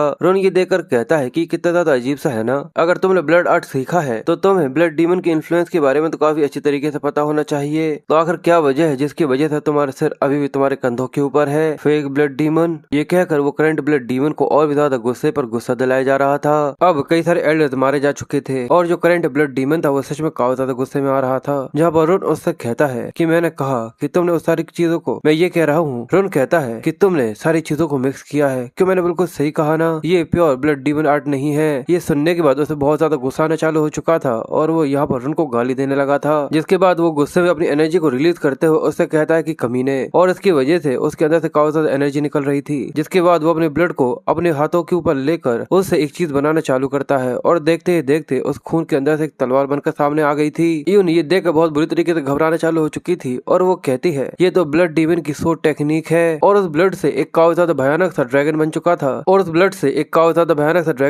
था जो कि करंट ब्लड डीमन के आसपास घूम रहा था, जो कि देखना काफी ज्यादा भयानक है। तो ये देखने के बाद भी रुन के चेहरे पर कोई भी एक्सप्रेशन नहीं आता और वो कहता है कि ये ब्लड डीमन सोच टेक्निक की थर्ड फॉर्म है। और वो अपनी तलवार को आगे की तरफ करते हुए उस ड्रैगन को आगे भेजता है और कहता है कि ये ब्लड डीमन है। और वो अपनी तलवार को आगे की तरफ करते हुए कहता है और अपनी तलवार को आगे की तरफ करते हुए ब्लड डीमन ड्रैगन स्लैश लगाता है, जिसकी वजह से वो बड़ा सा ड्रैगन सीधे जाकर रुन के ऊपर हमला करने लगा था। और आकर सीधे उसने रुन को अपने मुंह के अंदर भर लिया था, जिसकी वजह से वहाँ पे काफी ज्यादा बड़ा ब्लास्ट हो गया था। यून ये देखकर बहुत बुरी तरीके से घबरा गई थी और कैंग भी ये देखकर घबरा रहा यून ये देखकर बहुत बुरी तरीके से घबरा कर चिल्लाना चालू कर चुकी थी और कैंग भी ये देखकर घबरा रहा था। जहाँ पर करंट ब्लड डीमन उससे कहता है कि अब ये तुम्हारे छोटे छोटे टुकड़े कर देगा और तुम्हें बस एक खून का तालाब बनाकर छोड़ देगा। और तभी उसके अंदर से आवाज आती है कि आखिर तुम ये किस तरीके की बकवास कर रहे हो। और जो उसका ड्रैगन होता है वो अचानक ही फूलना चालू हो गया था और एक काफी ज्यादा बड़े धमाके के साथ वो वापस फट जाता है। और क्योंकि रुन ने यहाँ पर अपने ब्लड आर्ट का इस्तेमाल करते हुए शील्ड बना ली थी, ये देखकर वो काफी ज्यादा हैरान था और वो कहता है कि आखिर अभी अभी तुमने क्या कहा। वो बड़े ही आराम से अपनी ब्लड शील्ड को हटाता है और वो यहाँ पे पूरे सही सलामत था। वो कहता है कि ये ब्लड डीमन सोड टेक्निक ऐसा तो हो ही नहीं सकता कि जो मेरे मास्टर है उन्हें ऐसा कुछ बनाया हो। वो गुस्से में कहता है कि आखिर तुम यहाँ पे किस तरीके की बकवास कर रहे हो। रुन कहता है कि मास्टर ने कभी भी किसी सोड तरीके की सोड टेक्निक को डेवलप किया ही नहीं था। रुन कहता है कि मास्टर ने कभी भी किसी सोड टेक्निक को ब्लड डीमन रुन कहता है कि मास्टर ने कभी भी डीमन ब्लड के अंदर किसी भी तरीके की सोड टेक्निक को डेवलप किया ही नहीं था। पर करंट ब्लड डीमन ये सुनकर कहता है कि मास्टर, यानी तुम ये कहना चाहते हो कि जिसने डीमन आर्ट को बनाया है, पर आखिर ऐसा कैसे हो सकता है, क्योंकि जो ब्लड डीमन का फाउंडर है वो आज से 1000 सालों पहले ही मारा जा चुका था। और रुन आगे कहता है, मुझे ऐसा लगता है कि किसी और ने इसको डेवलप किया है जो कि धीरे धीरे करके इसको पास डाउन कर रहा था। और ये देख उसे बहुत ज्यादा गुस्सा आता है, जिसके बाद वो फिर से अपनी डिमोनिक एनर्जी को रिलीज करते हुए कहता है कि अपनी बकवास करना बंद करो। और ये कहकर वो अपनी ब्लड डीमन सोड के साथ उसके ऊपर अटैक कर देता है। पर रुन बड़े ही आराम से अपनी छोटी सी ब्लड शील्ड बनाकर ही उसे यहाँ पर रोक लेता है। ये देखकर वो हैरान था और वो कहता है, किसने मेरे ब्लड डीमन सोड को केवल एक छोटी सी ब्लड शील्ड से रोक लिया। रुन कहता है कि अगर ऐसा है तो ठीक है, जिसके बाद वो अपने ब्लड से कुछ नीडल्स बनाता है और सीधे उसके ऊपर फेंक देता है। ये देखकर वो हैरान था और कहता है कि ये तो सीक्रेट वेपन्स हैं, और डर कर वो झल्ली से पीछे की तरफ हट जाता है। और वो बताता है कि ये ब्लड नीडल्स है जो कि ब्लड एनर्जी का इस्तेमाल करते हुए बनाई गई हैं, पर सच में इस चीज के ऊपर यकीन करना काफी ज्यादा मुश्किल है। और वो कहता है कि यार तुम इस तरीके से ब्लड डीमन आर्ट को भी मैनिपुलेट कर सकते हो। और इसकी वजह से उसे और भी ज्यादा गुस्सा आना चालू हो चुका था। और साथ ही वो आगे सोचता है कि इस चीज से फर्क नहीं पड़ता कि आखिर ब्लड डीमन आर्ट कितना भी ज्यादा लेजेंडरी ही क्यों ना हो, पर है तो ये कल्टीवेशन टेक्निक ही। तो आखिर ये ब्लड नीडल्स क्या है और आखिर ये ब्लड नीडल्स कैसी हैं, क्योंकि ये मेरे ब्लड को एब्जॉर्ब कर मेरी इनर एनर्जी को खत्म करती जा रही हैं। ये देख उसे काफी ज्यादा गुस्सा आता है और जोर से दहाड़ लगाते हुए कहता है कि इतना भी ज्यादा रिडिकुलस मत हो। और जो नीडल्स होती है उन्हें वो यहाँ पर राख कर देता है। ये देखने के बाद यून के चेहरे का रंग उड़ चुका था। वो कहती कि उसने इसे यहाँ पर खत्म कर दिया। और करंट ब्लड डीमन गुस्से में चिल्लाता है और कहता है कि तुम्हारे जितने भी ये इल्यूजन्स और जितनी भी डर्टी ट्रिक्स हैं, मैंने कभी भी ऐसी किसी चीज के बारे में नहीं सुना था, और मैं ही द ट्रू ब्लड डीमन हूँ। और ये कहकर वो अपनी तलवार को आगे की तरफ कर अपनी कावजात एनर्जी को आसमान की तरफ छोड़ता है। रुन ये सब देख रहा था और वो यहाँ पर ब्लड डीमन सोड टेक्निक के 6th फॉर्म को इस्तेमाल करता है, ब्लड डीमन रैम्पेज, जिसकी वजह से एक और काफी ज्यादा बड़ा और भयानक सा ब्लड ड्रैगन बन गया था, जो कि पहले से साइज में और भी ज्यादा दुगना या तिगना था। ये देखने के बाद बाकी सभी लोगों के चेहरे पर भी पसीनों की लकीरें आना चालू हो चुकी थी। और जो करंट ब्लड डीमन था वो उसके ऊपर हमला करते हुए कहता है कि अब मारे जाओ। और वो बड़ा सा ब्लड ड्रैगन सीधे आकर रुन के ऊपर हमला करने लगा था। वो कहता है कि ठीक है, अगर तुम यही चाहते हो तो ठीक है, मैं तुम्हारे तरीके से यहाँ पर खेलूंगा। और ये कहकर वो भी अपने खून की बॉल निकालता है, जिससे उसने यहाँ पर एक ड्रैगन बना लिया था। और वो छोटे से ड्रैगन को उस बड़े से ड्रैगन का सामना करने के लिए आगे की तरफ फेंक देता है। और ये देखकर वो करंट डीमन लॉर्ड पागलों की तरह हंसते हुए कहता है, तो क्या तुम सच में इतने जैसे कीड़े जितना ही एफर्ट डाल सकते हो। और करंट डीमन लॉर्ड ये देखकर ठहाके लगाकर पागलों की तरह हंसते हुए कहता है, तो क्या तुम सच में इसी जैसे कीड़े की जितना ही एफर्ट्स डाल सकते हो। सच में तुम तो काफी ज्यादा पैथेटिक हो, तुम्हारे जैसा तो कोई हो ही नहीं सकता, मैं तुम्हें पूरी तरह से डिवावर कर लूंगा। और ये कहकर जो उसका बड़ा सा ड्रैगन था वो छोटे से ड्रैगन के सामने आकर बड़ा सा मुंह खोलता है। और वो छोटा सा ड्रैगन चुपचाप से जैसे लगता है जैसे कि वो उसके मुंह के अंदर चला गया, जिसके बाद वहाँ पर काफी तेज लाइट निकलती है। और जो बड़ा सा ड्रैगन होता है उसके अंदर एक काफी ज्यादा बड़ा धमाका हुआ था। और वो चीथड़ों में जिसके बाद एक तेज लाइट निकलती है और जो वो बड़ा सा ड्रैगन था उसके अंदर एक काफी ज्यादा बड़ा धमाका हुआ था, जिसकी वजह से वो पूरे चीथड़ों में पूरे से बिखर गया था। इस धमाके की वजह से कैंग और यून दोनों भी पीछे की तरफ थोड़े से सरक गए थे, जिसके बाद वहाँ पर पूरे में धुआं हो गया था। पर जैसे ही धुआं छटता है तो वो दोनों ही एक दूसरे के सामने खड़े हुए थे, जहाँ पर जो करंट ब्लड डीमन था अब उसके मुंह से भी खून आना चालू हो गया था और अब वो अपने घुटनों के बल आ गया था। और वो कहता है कि मुझे काफी अच्छी तरीके से महसूस हुआ था कि जो हमारी पावर्स थी वो एक दूसरे से टकराई थी, और जो उसकी कल्टीवेशन है वो डेफिनेटली एक्सट्रीम डीमन स्टेज के अंदर है। यहाँ पर मैं उससे काफी ज्यादा हाई स्टेज पर हूँ, तो आखिर यहाँ पर ये सब कैसे हो सकता है। रुन कहता है, तो क्या तुम ब्लड डीमन सेक्ट के सबसे ज्यादा यंगेस्ट डिसाइपल हो। मैंने बिल्कुल सही कहा ना, क्या तुम नहीं हो। तो जो सेक्ट का सबसे ज्यादा ट्रबल मेकर था वो अचानक ही ब्लड डीमन आर्ट को मास्टर कर लेता है और अब तक का सबसे ज्यादा यंगेस्ट सेक्ट लीडर बन जाता है। सच में ये देखकर तो मुझे काफी ज्यादा हंसी आ रही है कि सभी लोगों ने इस चीज के ऊपर भरोसा कर लिया था और तुम्हें सेक्ट की लीडर की पोजीशन तक दे दी थी, पर अभी तक तो तुमने ब्लड डीमन स्किल्स को सही तरीके से मास्टर तक नहीं किया है। अच्छा, इसका मतलब क्या तुम चियोंग फैमिली से हो? देखकर ऐसा लगता है कि मैं पूरी तरह से सही हूँ। ये काफी परफेक्ट टाइमिंग है। मेरे पास ऐसे कई सारे क्वेश्चन है जो कि मैं तुमसे करना चाहता हूँ। मैं तुम्हें मारने वाला नहीं हूँ, और ये बात याद रखो कि मैं तुम्हें मारने वाला नहीं हूँ। तुम एक ऐसे इंसान हो जिसकी मुझे काफी ज्यादा जरूरत होने वाली है, समझ रहे हो? और उसकी ऐसी बातें सुनकर उस ब्लड डीमन को काफी ज्यादा गुस्सा आ रहा था, जिसकी वजह से वो गुस्से में आकर जमीन तक के ऊपर अपनी उंगलियों का निशान छोड़ देता है और गुस्से में कहता है कि तुम मुझे जान से नहीं मारने वाले। और अचानक ही जो उसके बाल थे वो खुल गए थे और उसके अंदर से जो पहले लाल एनर्जी निकल रही थी अब वो अचानक ही दूसरी कलर की एनर्जी के अंदर कन्वर्ट हो जाती है और अब उसके शरीर के अंदर एक अलग तरीके की रिएक्शन होना चालू हो गई थी, जहाँ वो उसकी आंखों से खून आ रहा था। और वो कहता है कि इतने भी ज्यादा एरोगेंट मत बनो। और जो उसकी एनर्जी थी वो पहले से काफी ज्यादा अलग हो चुकी थी और अब उसकी एनर्जी पहले से काफी ज्यादा डिस्ट्रक्टिव और काफी ज्यादा एग्रेसिव हो चुकी थी। पर अभी तक रुन के चेहरे पर किसी भी तरीके का कोई भी एक्सप्रेशन नहीं आया था, पर वो ये देखकर कहता है ये, और युन भी ये देखकर कहती है कि सच में ऐसा नहीं हो सकता। रुन उसको देख रहा था और रुन कहती है कि ये फॉर्म सच में द ब्लड डीमन गॉड का है और जो करंट ब्लड डीमन था अब वो डीमन गॉड बन चुका था। पर रुन ये देखकर कहता है कि ये चीज तो पूरे से इम्पॉसिबल है, ये रिवर्स ब्लड है, the last report. Current blood demon उससे कहता है कि मैं तुम्हारी पावर को एब्जॉर्ब कर कर एक ब्लड डीमन गॉड बन जाऊंगा। रुन कहता है अगर ऐसा है तो आकर कोशिश कर कर देख लो। वो उसके ऊपर हमला करते हुए कहता है कि बकवास करना बंद करो, और वो दोनों हाथ उसके गले के पास लेकर आ गया था। पर वो उसे कुछ करता उससे ही पहले रुन अपने दोनों हाथों से उसे यहाँ पर पकड़ लेता है और अपनी काफी ज्यादा लाल आंखों के साथ उससे कहता है क्या तुम अपनी ग्रेट इंटरनल पावर के साथ मुझे यहाँ पर क्रश करने की कोशिश कर रहे हो? ये काफी ज्यादा पैथेटिक है। वो कहता है कि ज्यादा कॉकी बनने की कोशिश मत करो, क्योंकि जो मेरी इंटरनल पावर है वो दोनों हाथों के साथ तुम्हें काफी ज्यादा तेजी से पास कर सकती है। जिसके बाद वो अपने ब्लड डीमन एब्जॉर्प्शन को चालू कर देता है और वो कहता है कि 20 सालों से मैं यहाँ पर ब्लड डीमन को वर्शिप कर रहा था और मैंने हजारों से भी ज्यादा ब्लड को एब्जॉर्ब किया है। मुझे नहीं पता कि आखिर तुमने मेरे जितने भी अटैक्स थे उन सभी को नेलिफाई कैसे कर लिया, पर तुम बिल्कुल इस चीज के काबिल नहीं हो कि जो मेरी इंटरनल पावर है उसे एम्पलीफाई करने के बाद जो कि मैं रिवर्स ब्लड के साथ कर रहा हूँ उसे विड्रॉ कर सको, और ऐसे ही कर कर अब मैं यहाँ पर जीत जाऊंगा।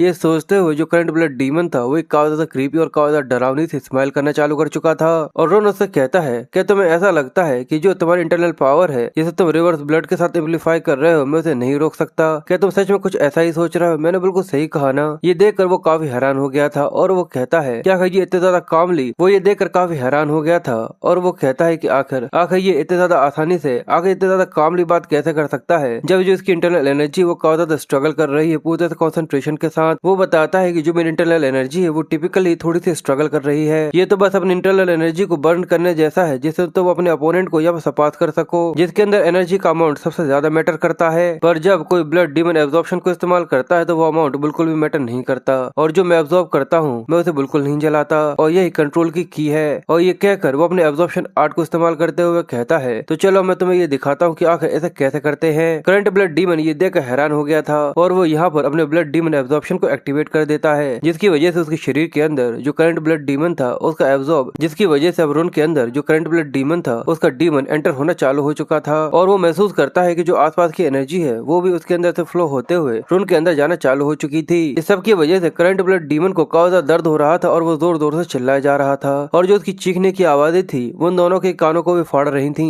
वो दोनों भी काफी ज्यादा हैरान हो रहे थे और देखते ही देखते जो उसके शरीर की जो पूरी रेडनेस थी जो कि उसके बालों में, चोटी में और यहाँ तक उसकी मूछ दाढ़ी में थी वो सभी धीरे धीरे करके खत्म होती जाती है, और जो उसका शरीर था वो भी धीरे धीरे करके सूखता जा रहा था। और कुछ ही समय के बाद उसकी आंखें पूरी सफेद हो गई थी और अब ऐसा लग रहा था जैसे कि वो अपने इंटरनल माइंड के अंदर जा चुका है। वो ये देखकर हैरान हो रहा था और वो कहता है कि आखिर मैं कहाँ पर हूँ, और उसे अपने ऊपर काफी ज्यादा भारी प्रेशर महसूस हो रहा था। जहाँ पर वो घबराते हुए जैसे पीछे की तरफ देखता है तो वो ये देखकर बहुत ज्यादा हैरान हो रहा था और उसे अपनी आंखों के सामने एक काफी ज्यादा तेज चमकती हुई रोशनी दिख रही थी। ये देखकर वो फिर से जोर से चिल्लाना चालू कर देता है और फिर वो ये देखकर पूरी तरह से शांत हो गया था, जिसके बाद अचानक ही रुन भी उसके पीछे आ गया था और वो महसूस करता है कि जो करंट ब्लड डीमन है वो कपकपा जा रहा था। और रुन क्रीपी सी स्माइल देते हुए कहता है कि तुमने देख लिया, मैंने बिल्कुल सही कहा ना? पर जो करंट ब्लड डीमन था उसके मुंह से तो कोई आवाज ही नहीं निकल रही थी, वो पागलों की तरह रोते हुए, पर जो वो डीमन था उसके मुंह से कोई आवाज ही नहीं निकल रही थी, उसके तो बस आंखों से आंसू आना चालू हो चुके थे और वो बस एक ही बात कह पाता है, द ग्रेट ब्लड डीमन। और हमें दिखता है कि जो उसकी बॉडी थी वो अब उसकी पूरी तरह से शरीर से, और हमें दिखता है कि जो उसकी बॉडी थी उसके अंदर से खून पूरी तरह से जा चुका था और अब उसका शरीर जमीन पर गिर रहा था, और जैसे ही वो गिरता है वो यहाँ पर मारा जा चुका था। और अब रुन पहले से और भी ज्यादा पावरफुल हो चुका था और वो कहता है कि मैंने उसके ब्लड को, अब रुन पहले से और भी ज्यादा ताकतवर हो चुका था और वो कहता है कि मैंने उसकी पूरे ब्लड को एब्जॉर्ब कर लिया है जो कि पूरी तरह से इम्प्योर था। उस चीज को छोड़ दो जो कि पूरी तरह से बेकार है, वही चीज रखो जिसकी तुम्हें जरूरत है। इसलिए सारी पावर को अपने डेंटन के अंदर इकट्ठा करना चालू करो। और वो देखने में बिल्कुल किसी मैकेनिकल टूल की तरह दिख रहा था और वो कहता है कि ये pain of the true blood है। और अब इसके साथ वो ब्लड डीमन आर्ट को पूरी तरह से कंप्लीट कर लेता है। सभी लोग ये देखकर काफी ज्यादा हैरान हो रहे थे और क्या ये देखकर कहता है कि ये एक गैम्बल था। जो करंट ब्लड डीमन सेक्ट है उसे सच में परिवर्तन की जरूरत है। यहाँ तक किसी ब्लड डीमन के साथ भी इस ब्लड सेक्ट का कोई भी फ्यूचर नहीं है अगर वो उसके अंदर कोई परिवर्तन नहीं लाता है। और ये सब सोचते हुए वो आगे कहता है, इसी वजह से मैंने दूसरी पार्टी को चुनने के बारे में सोचा था। और यहाँ पर भले ही हम लोगों की हार पूरी तरह से पक्की हो गई थी, पर फिर भी मुझे ये उम्मीद थी कि जो ब्लड सेक्ट है हमारे सेक्रीफाइस की वजह से फिर से अवेकन होगा और उसके अंदर परिवर्तन आएगा। और यही सब सोचते हुए वो काफी ज्यादा घबराया जा रहा था। जहाँ पर वो आगे कहता है, और जो पुराना ब्लड सेक्ट था और जो पुराना ब्लड डीमन था उसकी बॉडी को देखते हुए कहता है, पर आखिर जो बेक सिवन था जो कि फर्स्ट सेवरल जनरेशन का इनहेरिट था, जिसने अल्टीमेट ब्लड डीमन आर्ट को मास्टर किया था, और वो अब यहाँ पर बिना किसी चीज को अकम्प्लिश करे हुए यहाँ पर खत्म हो गया। और सबसे बड़ी बात तो ये है कि इसके आखिरी मूवमेंट पर, और बड़ी बात तो ये है कि इसने भी अपने आखिरी मूवमेंट्स पर न्यू ब्लड डीमन को एक्नॉलेज किया और ये चीज महसूस करी। जिसके बाद कैंग यूई से कहता है, जिसके बाद कैंग यूई को आवाज देता है और वो कहता है कि नहीं प्रिस्टेसेस। और वो उससे पूछता है कि सच में आपको ऐसा लगा था कि ऐसा कुछ होगा, और वो बस उसको मुस्कुराकर देखे जा रही थी। और वो बताती है कि ये ब्लड डीमन ब्लड सेक्ट के लिए एक गॉड है, एक भगवान जो कि किसी भी मिरेकल के लिए पूरी तरह से केपेबल है। मैं भी बड़ी मुश्किल से ट्रू ब्लड डीमन को यहाँ पर पहचान पाई थी। और अब देखते ही देखते वहाँ पर और भी कई सारे एल्डर्स आ चुके थे, और अब देखते ही देखते बाकी एल्डर्स भी वहाँ पर आ चुके थे, और जो बाकी लोग थे जो कि ब्लड सेक्ट से थे वो भी धीरे धीरे कर वहाँ पर इकट्ठा होने चालू हो चुके थे। और रोन ये देख रहा था कि वहाँ पर देखते ही देखते बहुत ज्यादा भीड़ इकट्ठी हो चुकी है। और इस समय पर उसे वॉन्ग की बात याद आई, और उसे इस समय पर अपने मास्टर की बात याद आती है कि उन्होंने कहा था कि तुम सच में काफी ज्यादा गरीब हो। और उसे यहाँ पर अपने मास्टर की वो बात याद आती है, उन्होंने कहा था कि सच में तुम पे काफी ज्यादा दया आती है। और यही सोचकर वो थोड़ा सा उदास हो गया था। जिसके बाद जो एल्डर उसके सामने खड़े हुए थे वो उसके सामने आ जाते हैं। ये देखकर कैंग काफी ज्यादा घबराने लगा था और वो फर्स्ट एल्डर को आवाज देता है। वो सोचता है कि इस लड़ाई को देखने के बाद भी क्या तुम इस चीज को अभी तक समझे नहीं हो। पर अचानक जो फर्स्ट एल्डर थे वो कहते हैं कि ब्लड डीमन जो कि 10,000 साल से है। ये देखकर वो काफी ज्यादा कंफ्यूज था। वो उसके सामने घुटनों के बल आ जाता है और कहता है कि ब्लड डीमन आप 1000 साल से भी ज्यादा जिए, 10,000 साल तक जिए ब्लड डीमन। और ये कहकर बाकी सभी लोग भी उसके सामने अपने घुटने टेक देते हैं और उसके सामने सिर झुकाना चालू कर देते हैं और कहते हैं कि आप हमेशा जिंदा रहें। और सभी इसी तरीके से नारे लगाए जा रहे थे। और रुन ये देखकर कहता है कि हमेशा आग जलने के बाद केवल राखी होती है जो कि बाकी रह जाती है। जैसे मैंने सब कुछ खो दिया था उस ड्रामे वाले रिवेंज के साथ, इन लोगों को बड़ी मुश्किल से और लंबे समय तक जीना पड़ता एक नए ब्लड डीमन के लिए। और ये मेरी ड्यूटी है, मेरे मास्टर की डिसाइपल होने की वजह से मुझे उन्हें दक्षिणा देनी होगी और इस चीज को पूरी तरह पार्टिसिपेट करना होगा। और यही सब सोचकर वो खून के आंसू रोना चालू हो चुका था। और हमें दिखता है कि उसके शरीर पर पूरे में खून फैल रहा था। ये देखकर कैंग काफी ज्यादा हैरान हो गया था। और उसके शरीर पर अजीब तरीके के जो निशान थे, ऐसा लग रहा था जैसे उसे किसी तरीके के टैटू बन रहे हैं। और वो अपनी नजरों के सामने देखते हुए कहता है कि ये बिल्कुल वही है, वो ब्लड लॉर्ड जिसकी हम लोग काफी सालों से और वो ये देखकर कहता है कि ये वही है, वो ब्लड लॉर्ड जिसका हम लोग सालों से इंतजार कर रहे थे, the God of blood sect, ये है द डीमन लॉर्ड। और अब उसके शरीर पर पूरे अजीब तरीके के निशान बन चुके थे जो कि पूरे से खून से थे। और उसके ऊपर हमें काफी ज्यादा बड़े से डीमन को दिखाते हैं, जिससे ये चीज क्लियर हो चुकी थी कि ये एक ब्लड डीमन है और यही सबसे ज्यादा ताकतवर भी है।